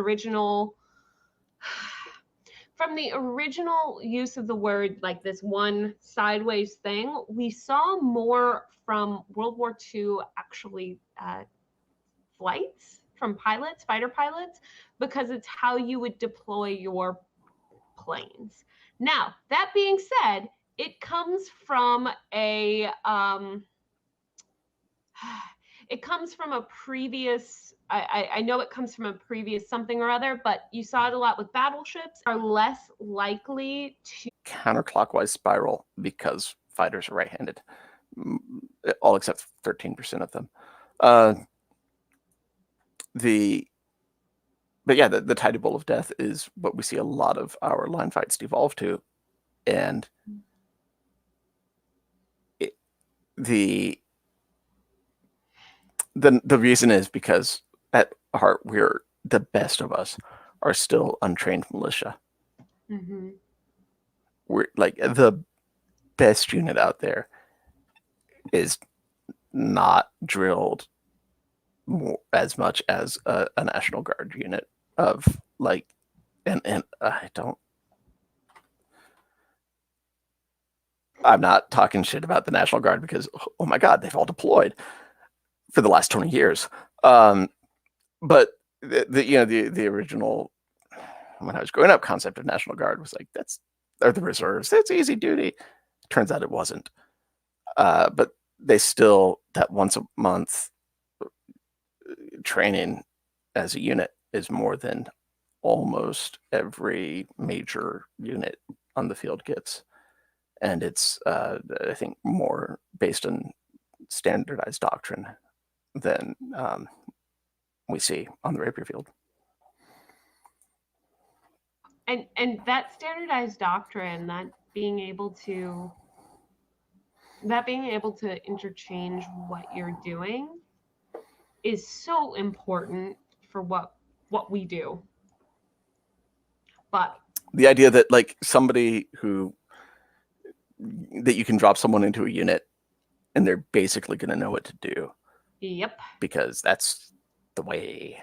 And I think the mid is, lots of kingdoms have melee manuals, have manuals for their armies, but I don't think I know of any kingdom that's really adopted that standardized approach the way that the mid has. That like, not that everybody's a cog in the machine, but that your fighters should be interchangeable. If someone from Pintamere shows up and nobody else from Pintamere showed up, you can chuck them in. Right, absolutely. And we do, to be fair, we do have a very regional based culture. So like Pentamere wants to fight with Pentamere. Brendoken wants to fight with Brendoken. North Oaken, South Oaken, like you name it, you name our regions, they want to fight together because they get to train together a little more often. This really vastly standardized approach is kind of new for the mid, and it's been fun and not at all like pulling teeth to get everyone on board. People have been pushing for it for years. But all that being said, yes, that is absolutely the goal. I want Joe Schmo Fencer Bro, who's only fought melee ever in Pentamere and Brendoken, to be just as comfortable coming to Penzik and being thrown in. Did I say Brendoken? But I want Joe Schmo Fencer Bro, who's only ever fought melee once up in Pentamere, to be comfortable coming to Penzik, finding a unit and finding that camaraderie and that common language so that they can really discuss with one another what's happening on the field and feel effective, because there is nothing worse than coming out on the field and feeling ineffectual. So my version of an echelon. All right. That's not even what you showed me the last time we talked about echelons. It's kind of what I showed you. It is. It is. I have a drawing. I have a drawing and everything. Didn't I send you a picture? What I remember was something like Cannae, but different. Oh, that's because I was showing you what you can do with an echelon. Wasn't it? Oh. Okay. So, long story short, in the mid-realm, this is an echelon. What it is it is a block of fighters versus a line. Why is it better? I don't know if tabs will show this. I'm actually a little bit curious to run this without commands, but it is better because it makes it easier to give commands and easily move bodies of people.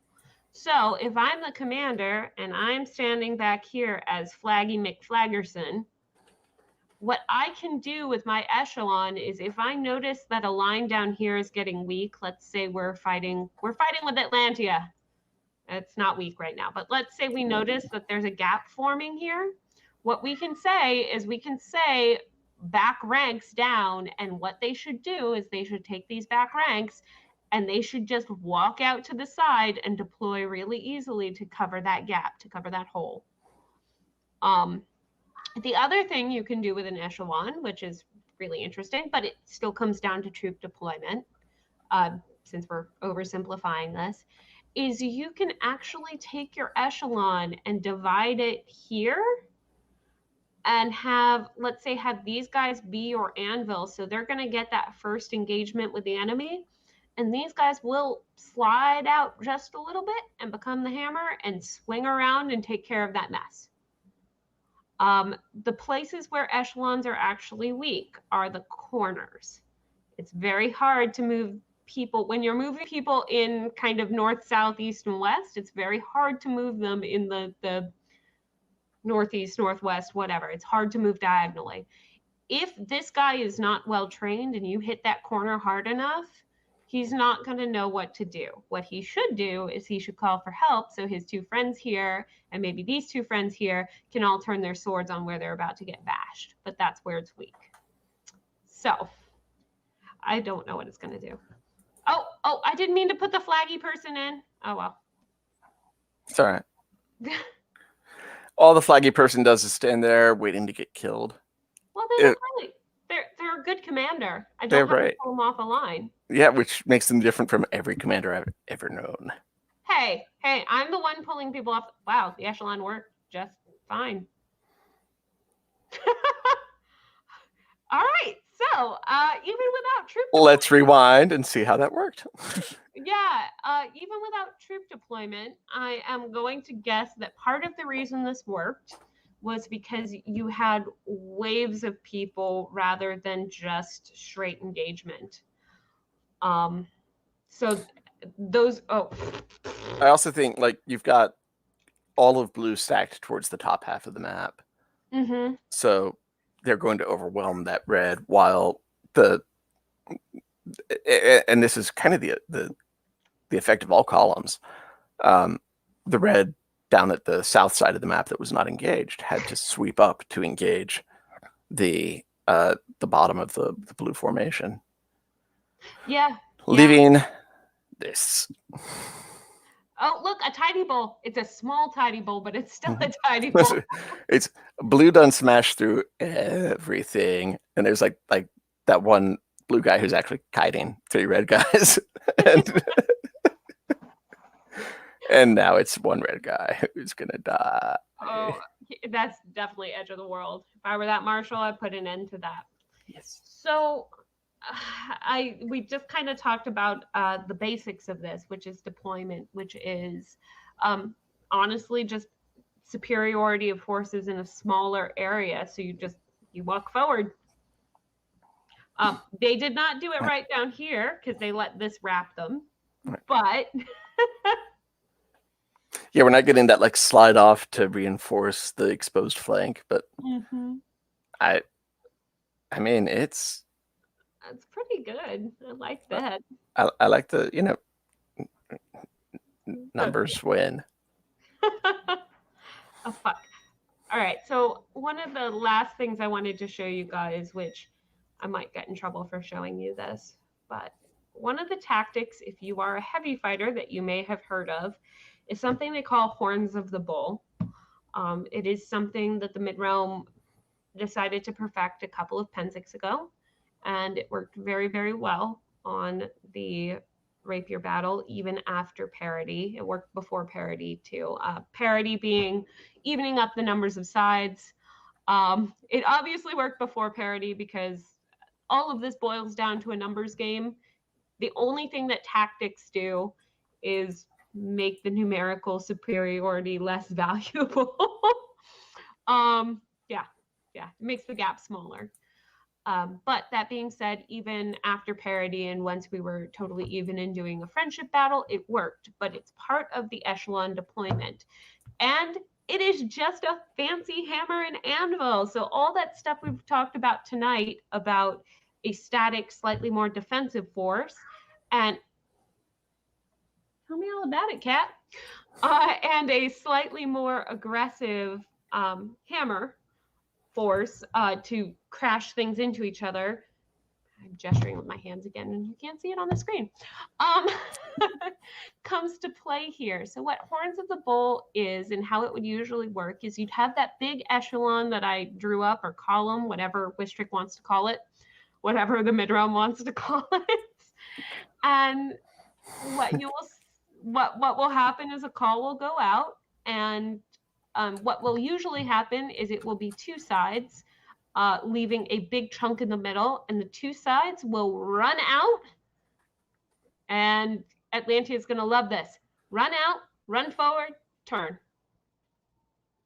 That's what you want to happen. So what we're at is the moment where they've run out and they're about to run forward and turn? Yep. Cool. I'm not sure we're going to convince them to turn. We'll find out. Do that. And sorry, Wistric, I'm boring you to death. No. I'm thinking back to an event 15 years ago. Back before your knee replacement? I have not had a knee replacement yet, and my knees are not my bad joint these days. Sorry, Wistric. No, at 32, I discovered that you could injure a meniscus, and I didn't know what a meniscus was. But that's gotten better thanks to the application of neoprene sleeves on my knees. No, today I had a PT appointment for my thumb. But back when I was 20 something, There was we had a talk about an introduction to a Chinese tactic, very much this of one side goes forward and the other side kind of columns up to push in and then push across the front. Exactly what you're describing here. And that was from, I think, Christian and Rufus. Guys, in it, Rufus is Walter Triplet. Christian is Sir Master Christian. But yeah, like, it's a tactic that is entirely historically accurate and effective. As again,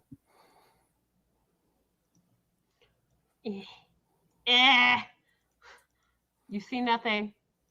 Sorry. I wanted to get both sides this time. Oh, okay. Because fuck me. What did I do? There. Just because I'm curious. But yeah, historically accurate, super effective. The best way to deal with it is to actually punch through. But it did exactly what it was supposed to do, which is curve into that horn shape we just saw with the blue. Because what you want in the end is you want a kill cup. It all comes down to shapes. It comes down to that semicircle. It comes down to those triangles. It comes down to rectangles. It like push them into a pile until you surround them, and then stab the pile until it's a pile of dead bodies. Yep. Or the first version of the echelon you showed me was a Battle of Cannae, where the center was refused.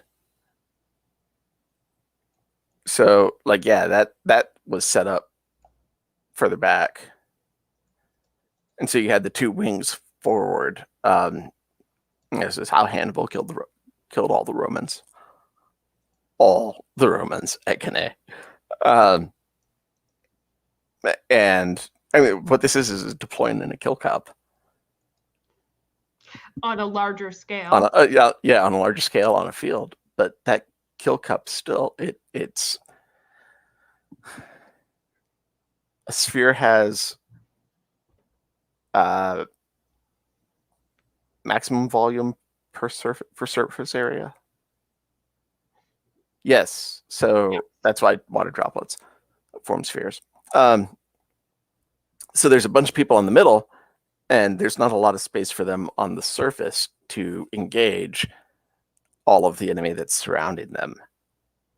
And that is why that kill cup, that is why any encircling action is effective, because you get lots of blades on each person. Yep, and that worked beautifully too. The reason we don't deploy like this is a couple of reasons. The reason we deploy, Angus actually said this earlier, lines only before lay on. Part of the reason you don't want to deploy like this is, for us, we have pesky things like Edge of the World, where you have to start.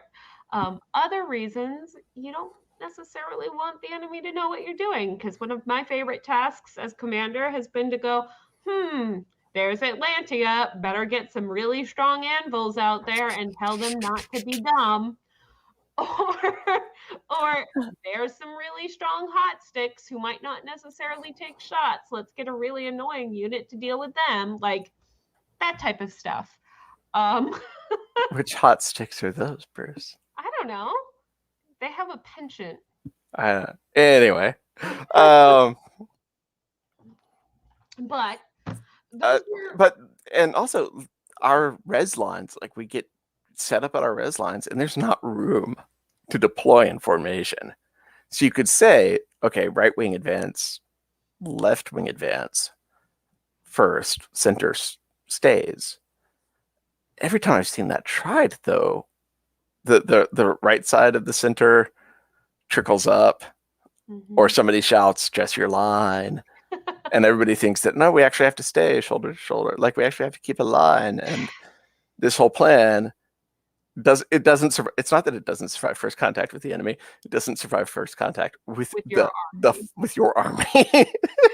No, and the first step really is training people as much as you don't want it to be. That's First my take on that. No plan survives first contact with your army. the A first good step, plan survives first contact with the enemy. No plan survives first contact with your army. yep, and that first step is teaching them how to march in this block. But as soon as you throw in a kingdom who hasn't marched in that block or has only marched in that block, things get a little dicier. Also, I figured it out. It's not cogs in the machine. We want our fencers on the melee field to be plug and play. Yes. Yes. But so that was the tactic I really wanted to show. We've talked about kill cups. We've talked about lines. I'd like to talk quick. Oh God, we are at 2 hours, Wistric. Do we want to some of these tactics? And check the private chat, but yeah, we might have to do a second episode of Totally Accurate Rapier Melee. And we obviously need more dinosaurs. We need more dinosaurs. We need less disappointing dinosaurs. Also, because I promised Nikon. So our wonderful person who does tech, I need to give them a quick shout out because they have been kicking ass behind the scenes. Is Nikon, and he asked me if we could use the Jedis in a line. So, Wistric, I want you to tell me as the no shit there I was story for the evening, since it's been a little bit of story time, a lot of tactics. A lot of story time. Oh, hey, it's not a lot. I mean, a lot of story time with Uncle Wistric. I think we have had a lot more story time with Uncle Wistric than we have with Aunt Bruce. Hey. But we do. I guess we do have a question, but that can do. We can do Q&A after no shit there it was. Like the plan original. I mean, that was the original plan. No. For like all of these episodes. No. We will answer this question. Okay. And then I'll ask for story time from Uncle Wistric and Auntie Bruce. Also, if you have enjoyed this episode, if this is helpful at all, drop us a comment. Let us know. We're still gauging what type of episodes you guys want to see. What's the most useful, happy making? What is giving you those SCA feels while we're still apart? I know Wistric and I are enjoying the shit out of this. We really like our panel chats, but we have a lot of other stuff that we're thinking of trying out. And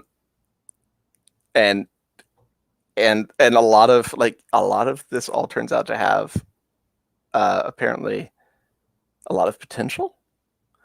So we want to know what you enjoy, what you like to see, what you appreciate, what you benefit from, what topics you would like to see us discuss, either through whatever medium.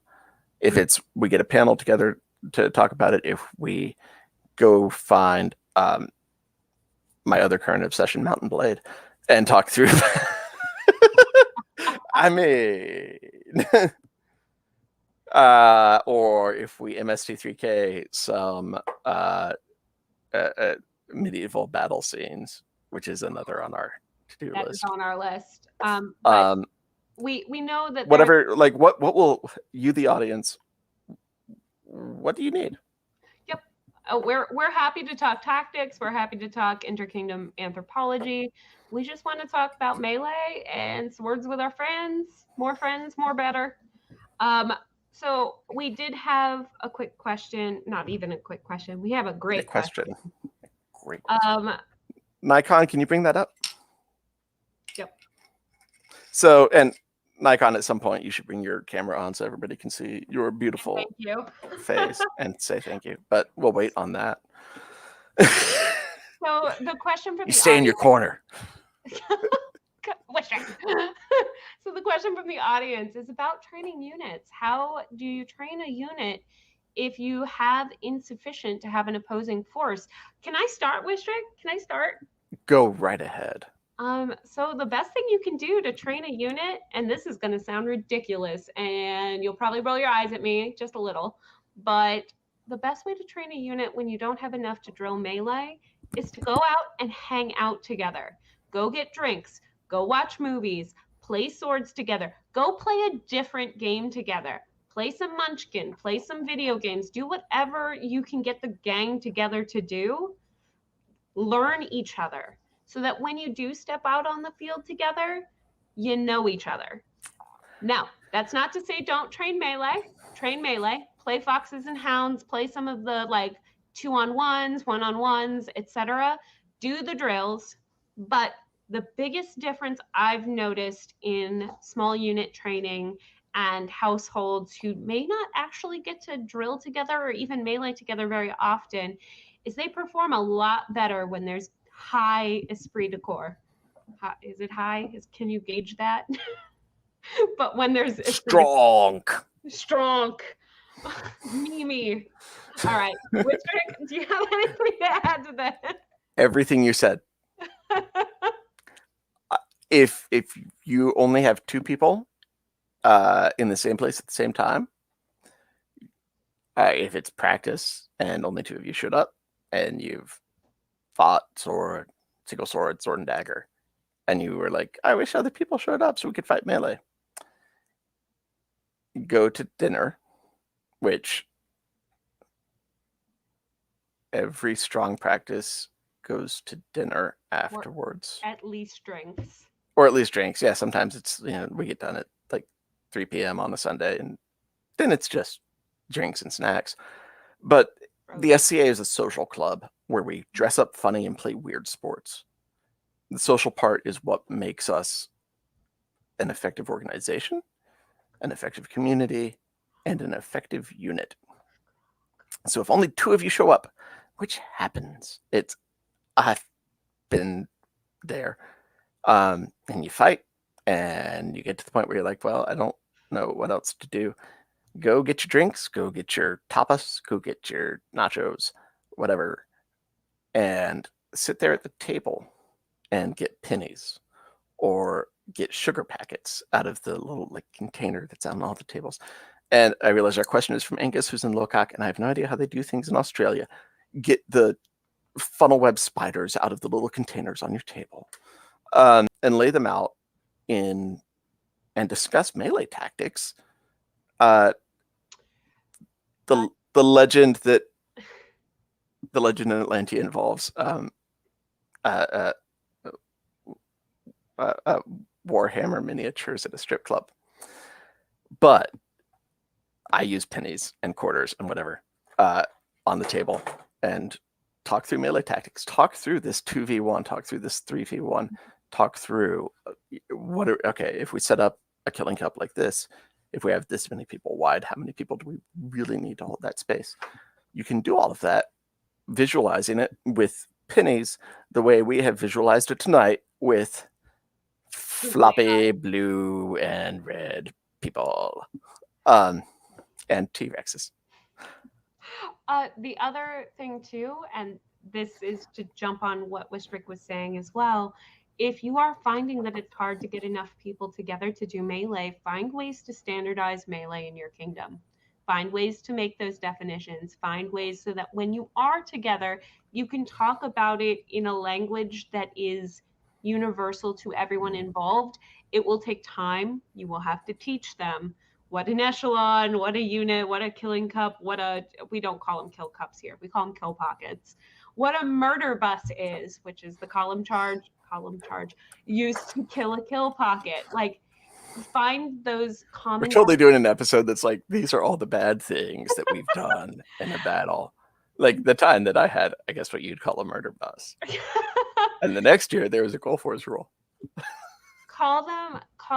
Start calling them by common things so that when you get out there and when you start talking about it with your pennies in the strip club. Thanks, Wistric, for that visual. I really appreciate it. Warhammer miniatures in the strip club. Oh, God. Not me. Loved y'all, though. Before my time. But so that when you get out there and get to start talking about these things, there is a common vernacular so that when you do get together, it's much easier. That's my 2 cents.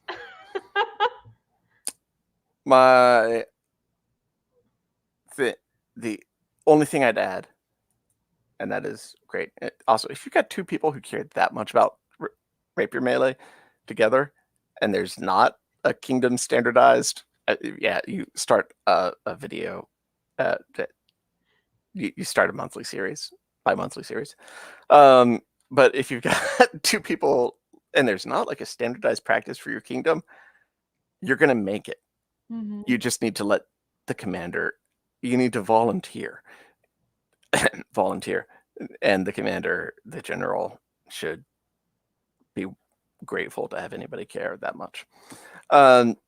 If you have 3 people, that foxes and hounds drill that Bruce showed us earlier, you can actually start then running those drills, because that foxes and hounds, how 2 people take on 1 person. If you start talking about skirmish order, skirmish order is effectively an entire line of foxes and hounds, of how does the fox survive? How do 5 foxes survive against 10 hounds? How do 10 hounds take out 5 foxes? It boils so much of Rapier Melee boils down to that 2-on-1, either momentarily in the like, my buddy and I looked at the same target at the same time and okay, boom, go. Or, even if we're all shoulder to shoulder, we had that moment.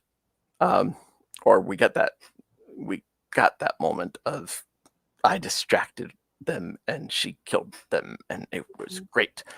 All of it boils down to 2-on-1. And training that, if you've got the 3 people cycle through who's the fox, training that will make your unit extremely effective when there's more than 3 of you. The other thing too, I don't know, based on the conversation we had about events in LOCAC with our wonderful panelists, other things you can do too is, if you are finding that your events are a little bit more tournament heavy when you all are together, ask if you can run a warlord tournament or other type of melee tournament. Warlord is easiest because it doesn't need predefined teams, but it can start getting that common vernacular out in your kingdom about melee. Warlord tournament, for quick overview, is 1-on-1 fight, die. Okay, the person who lost is now on the winner's team. 2-on-2 fight, die. 4-on-4, and it just goes like that. It's a bracketed pool, really easy to run. Your list mistresses or misters, your list people. We should make, I guess, not just a list of drills, but things you can do if you have like 30 minutes left at an event to fight in, like a warlord tournament. And like, I have stuff that I love to run. I like to run events that are like 9 a.m. is the early bird tournament, and then when they say we have to take down the field for court is when the last thing ends, because I like killing people. So there's and today's episode ran on SCA time. So much runs on SCA time. We say we're going to start fighting at 10, and we don't start fighting until 10:30. If that's happening, if you're standing around, you're in armor, and you check with the marshal, and the marshal's like, I'm going to give people like another 30 minutes because we've still got people signing in. Run a foxes and hounds. Yeah, you've got 30 minutes. Bam, foxes and hounds. Yep. If you get to the end of the day and it's 3:30 and court's at 5, you've got an hour until 4:30 when they start taking down the field, and you should help. I say, as a Pelican and a mod, you should help take down the field. But you should use that field until the moment you have to be the one carrying away the list fence. Yep. And as a mod, I notice who's out there fighting until someone says, pick up that damn piece of list fence because we're taking down the field. And as a Pelican, I also notice who's picking up the... But... Well, yeah, we have beaten this question to death. Okay. We've beaten this question to death. Between a 10 a.m. start time and a 5 p.m. shutdown time, that's 7 hours. Use it. Yep, absolutely. And I think we went above and beyond his question.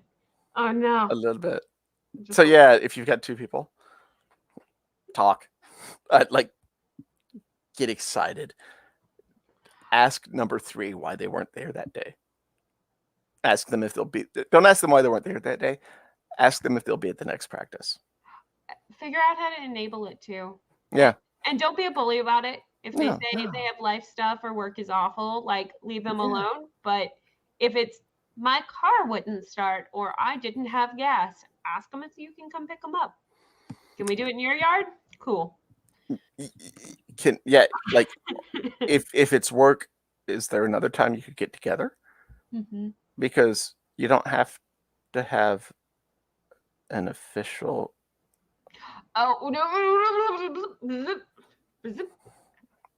I'm sorry. I've had lots of fun with my friends in my backyard playing with swords. Playing with swords. Many times. Not coincident in time or place with the official practices. Find the gamers too. I can't tell you how much my melee game improved when I started playing team games with my friends. Just saying. But D&D Okay. too. So what no shit there I was story are you looking for? I was looking for like your no shit there I was. Like it went terribly, terribly wrong and you figured out how to turn the tide of battle and here's how it happened. And I was hoping I could demonstrate it with T.Rexes and Jedis, but I don't really mind if I can't because I'm just let's see T.Rexes fight Jedis. Let's be cool. What are the Jedis doing? Dying? Oh, they're force pushing each other or something. That seems ineffectual. For the next one of these, we need to have Ultimate Epic Battle Simulator also queued up so we can do. I don't own that one. You're gonna get a gift. I'm gonna buy it myself so that I'm gonna buy it myself. Fix some chickens. Because that's the one that has the T-Rexes and the chickens built into it. For our audience, I had talked this out. I'm like, you can have T-Rexes and chickens because I had seen someone write up about it. Well, this one does not have. Well, it has T-Rexes, but it does not. I'm sorry.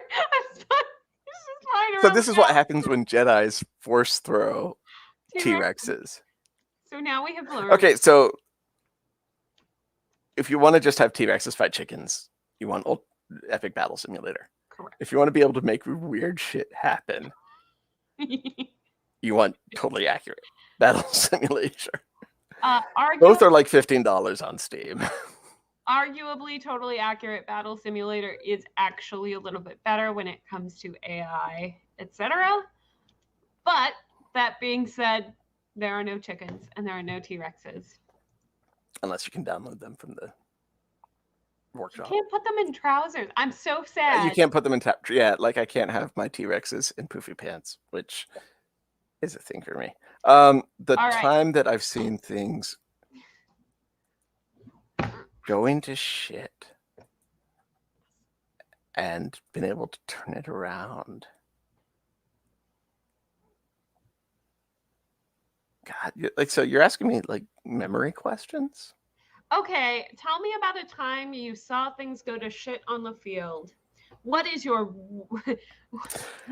most no shit there I was oh no, it's not that story. It's not the mid-realm unit story, is it? Whether they gave you the battle or you lost the battle because you saw something terrible happen.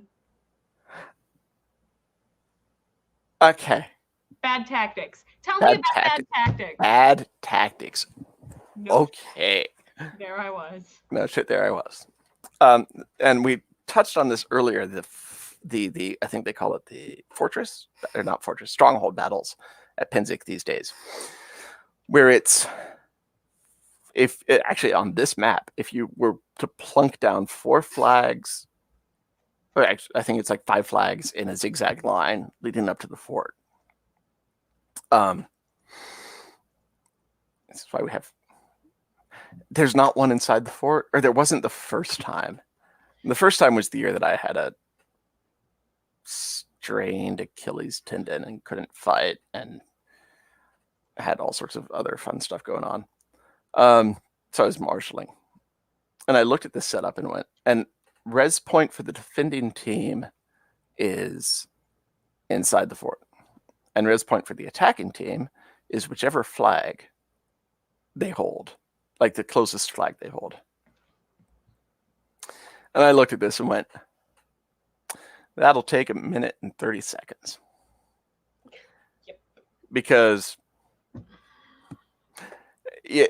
look at this map. What's the first of all, there's a choke point here coming out through the gate, and God forbid you have to be anybody stuck in that gate, but anybody who starts down here on this line, I'm using my mouse, anybody who starts on a line defending that first flag, that way down, and we can't even move the red blue line there, but like that first flag out there on the far left, if you started defending there, you had to run all the way back to the fort to res. In that time, if a red fighter ran, they could run to flag number 5. So by the time the people who died defending flag number 1 came out of the fort through that choke point through which dead people were also going, the attacking team would have flag number 5. And it was, I looked at the map and I went, how long would it take me to run across the field at Pinzik if dead people kept getting in my way? 1:30. It took 59 seconds. I was marshaling flag number 4. And in every zombie movie, you get that scene where the zombies are advancing up a street or a mall or whatever, and there's like still living humans running in front of them and then vanishing into the zombie horde and like getting tackled, and they disappear, and you just have this wave of zombies. So I was marshaling flag number 4, watching, and it was like, here's the zombie horde just marching up the field. 59 seconds, we're done. Yep. That was not a well thought out battle. No, and the way we ended up fixing it was actually by, I believe we modified the res. Res point was outside the fort. Yep, it was like down here. Right. So as the Meridian, so that year, because this is where shit actually got fucked up. The first year, the scenario had problems. The second year, Wistric got cranky. So res point was the fort. Flags were 5 flags in the field somewhere in a zigzag line. And it was a friendship battle. So it was East and Mid versus Ethelmark, Atlantia, allies, whoever the East and Mid didn't take to even sides up.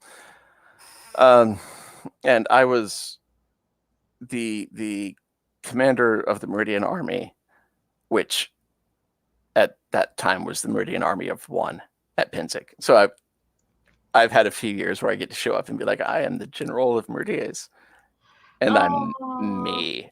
I have so much fun in commander meetings because I can be like, which champ slot do I want?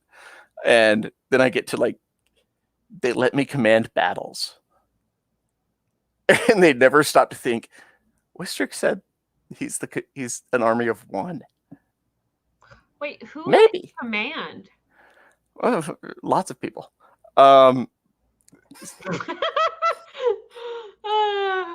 don't know.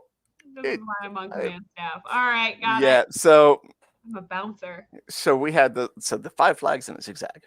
And I said, I laid out to the Ethelmark command and to everybody else gathered. If we line up all of our forces to defend flag number 1, they're going to have to run back to the fort, tag up, res, come back. They're going to be out of, like, the instant the enemy hits them, they're going to be out of the fight. And, like, the same thing that happened last year. They're going to be running back to the fort. The enemy's going to be running up to the fort. The enemy's going to get to flag number 5 about the same time that they res. We should surrender flag number 1. can't remember if I said surrender flag number 2. I think I said skirmish flag number 2, like put a little delaying tactic in front of skirmish in front of flag number 2, hold flag number 3. Because at that point, the enemy would have come down a hill and they would be coming uphill to flag number 3.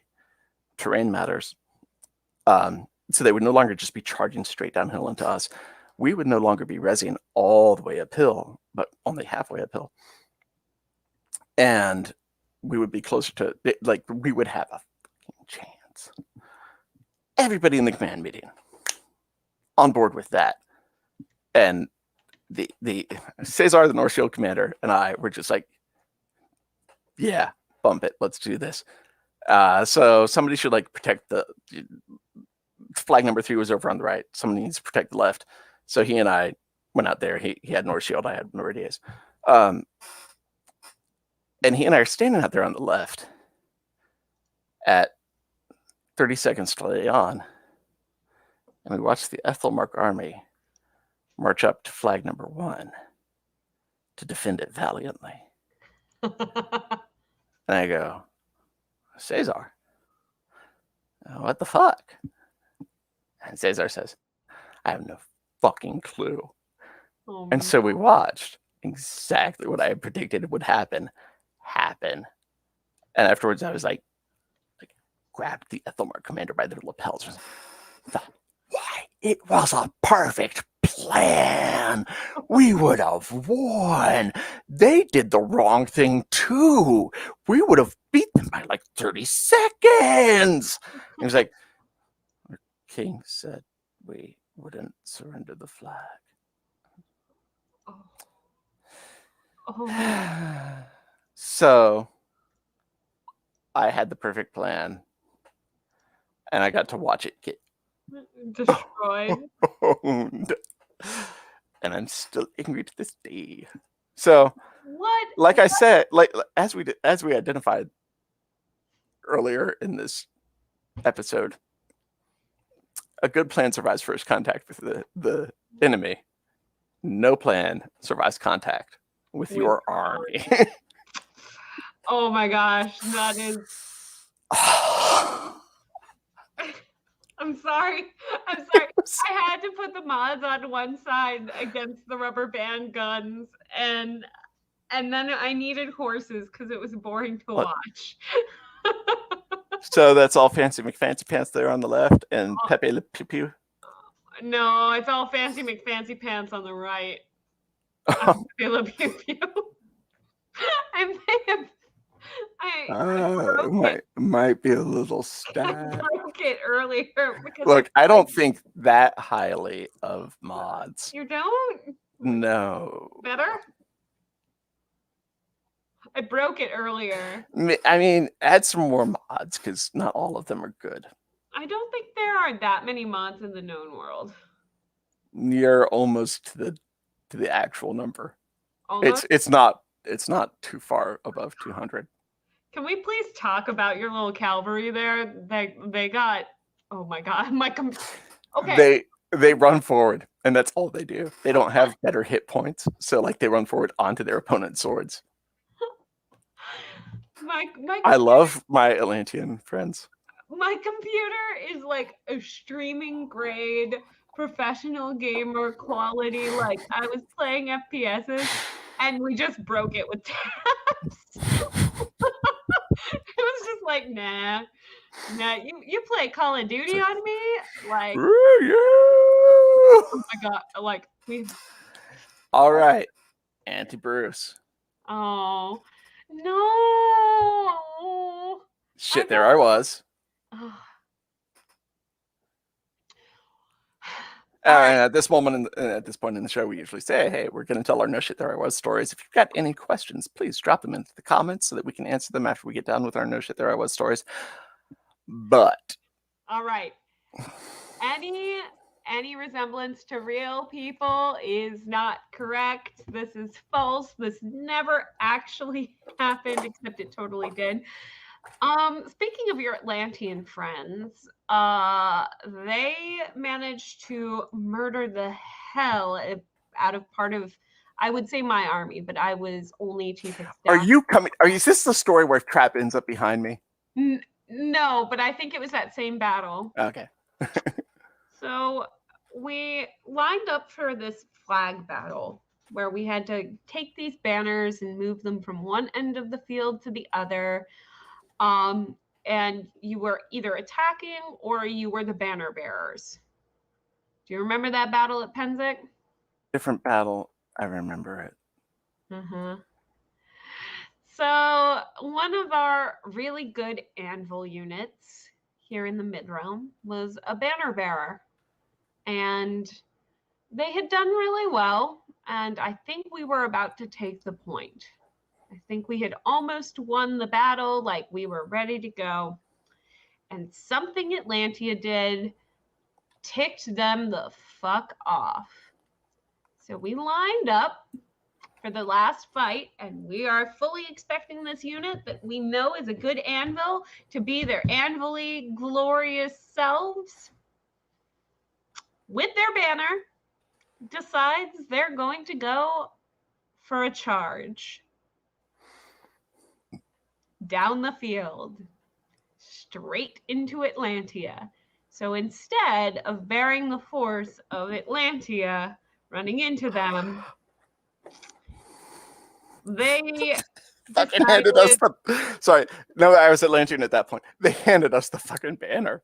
They did. So this is our banner team, and here's Atlantia. And this is so opposite of what normally happens. This is what they did. And everyone on command staff is standing back, just watching the banner go down the field in the wrong direction. Like it is supposed to be staying up here, possibly even backing up a little bit. But no, we just watch it just streaming down the field as they made this glorious war charge. And to be fair, it was glorious. They looked absolutely epic in their heraldry and with that damn banner. And everyone on command staff is just going, no, like wait, had it? Oh, wait, because it wasn't actually Atlantia carrying the banner. Because Red Victory is this. That's not how that turned out. No, not at all. No, they tried to Atlantia and they didn't. No. I should have put more stands. My memory of that battle was that was another friendship year. That was East and Mid versus Atlantia and Ethelmark. And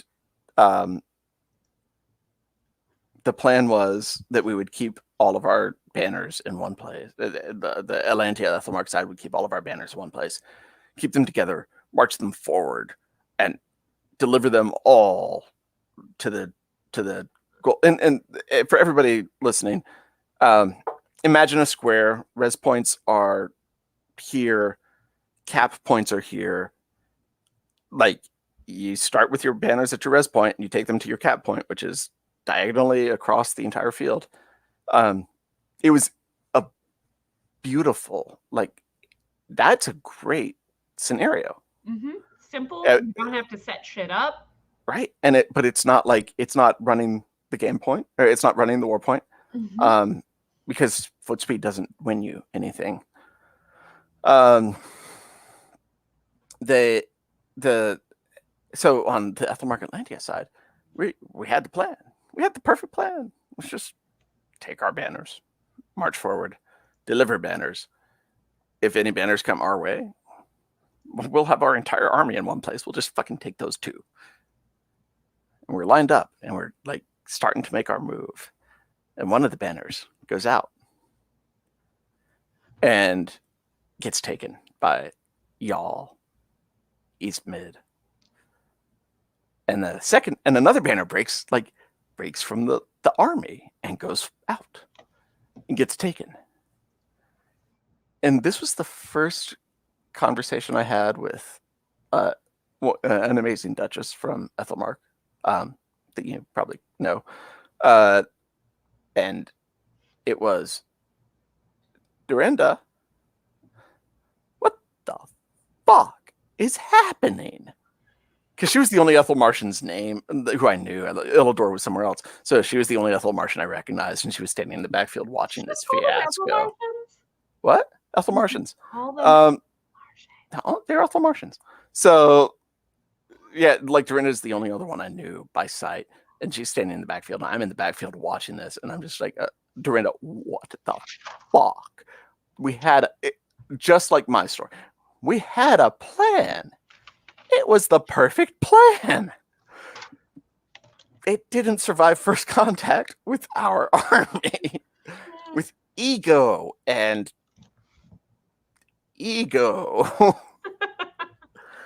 your plan, you handed the banner to the unit that had ego. Yep. It's like that Pulp Fiction that's just ego. Fucking with All right. Speaking of ego, I need to yell at Trap once. Trap wants you to just tell once that story again.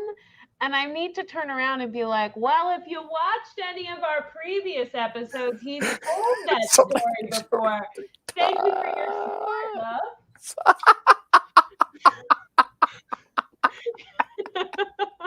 And on that note. No, exactly. Exactly what I was about to say.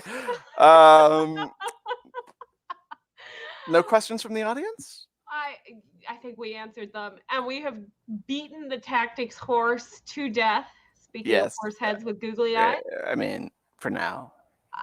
We'll do 5-man tactics as soon as I can figure out how to give them commands. Hey, we got some of the really good basics out here. We did. We got melee down to basic shapes. We're only a little verkrunked. We only called Aethel Martians once. What are they called? They're from Aethelmark. I don't know what they're called. They're Ethel Martians. Ethelmark, IANS, Ethel Martians. What are Midrealmers? Midrealmers. Seriously? I'm dead on the inside. You have no idea. Atlanteans are Atlanteans. Meridians are Meridians. East Kingdomers are a lightsaber kingdom. But Pew. Vroom, vroom. Anyway, No, that wasn't good. Yes, it was. Vroom. What? You're a bad person, Wistric. So, okay, let's do a quick recap and then let's call it a night, Wistric. Okay. All right, quick recap. Units, tactics, actual tactics on an actual field. When it all comes down to it. Accurately simulated with unfortunately accurate simulators of actual fencers. When it comes down to it, it's about the momentum, not the speed, not how hard you hit, not how vigorously. It's about getting more swords in one spot than they have. And that is hopefully in the shape of a sphere or a semi-sphere, possibly a triangle. But those are all spheres when you think about it. So, to quote Dante, a sphere is just a very round wedge. Yep. Oh, you know what we did forget? The Da Vinci tank. You know what? We got 14 minutes before we hit our longest episode ever. Actually, I think we got like 16 minutes before we hit our longest episode ever. Roll that beautiful bean footage. Okay, let's go. For those of you still watching. Thank you for sticking it out. Like, if you were at the Gulf Wars where they got a Da Vinci tank out, you're about to find out just how woefully it underperformed. How many do we need? 1. Those are all fancy mixed 2 sticks. 1. Okay, you know what else we need? Because I love him, even though he's really ineffectual. Let me get... Ready? And... I love it. I love it so much. Oh, T-Rex just charging right into the teeth of the guns. Go back to the aerial view so people can see. Oh, they were defeated. It needed more than one. We need more than one. We need the aerial view. Okay, deal. Red one. So we need, I guess, 2 tanks. You know what? We're going for it. We are really going. I wanted to zoom in. Well, let's We got to get the aerial view for the thing that's about to happen.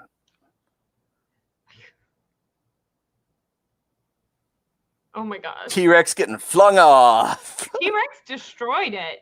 T-Rex is a How hard are they counter to a Da Vinci tank? They're effective against a Da Vinci tank, but not against a fencer. Larger target area. I'm going to write customer service.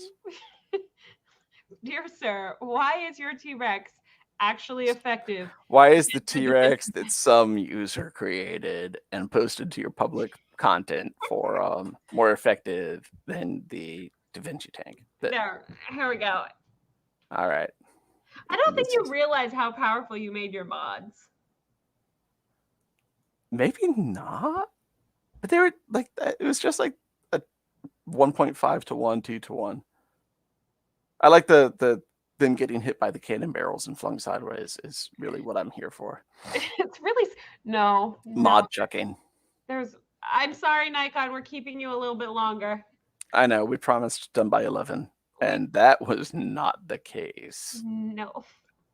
But there is a most important thing.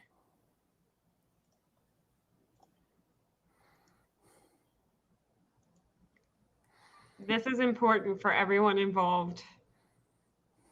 Sorry in advance. Yeah. Yeah, you know what's about to happen. Numbers don't always win. No.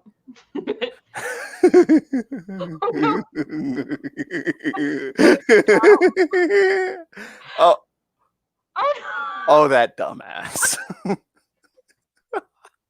So back to our tagline for this episode, which is your plans will not survive encounters with your own army. Yep. But still going for that blue victory. Just one on a narrow enough front. I'm really happy with that. That's a good point to end on. I think so too. Most important. Numbers don't always win if you have the right Da Vinci tank and the right narrow front. And no plan survives contact with your army. And on that note, thank you for joining us tonight. Please, like we said earlier in the episode, let us know what you'd like to see more of. We have plenty of content. We just want to make sure that you actually want to watch it with us and that it's not just for our own shits and giggles. Yep. We'll still do the stuff for our own shits and giggles, whether you're with us or not. Yeah, we just won't care if you're there or not. It's midnight, so I'm going to head to bed. Yeah. Bed. Yeah, so no Zoom tonight. We will talk to you all next time. Second Wednesday in April. Yep. And as I told Bruce, we are doing La Rochelle. So that she can spend an entire episode telling me to shut up. No. It will just be me telling you not to get more rules named after you because there's already one named after me. And I shouldn't be the baseline. Just one underachiever. So, all right, April 14th. All right, sounds great. See you guys there. Tax day. Thank you for joining us. Night. Good night, everybody. Thank you all for watching. And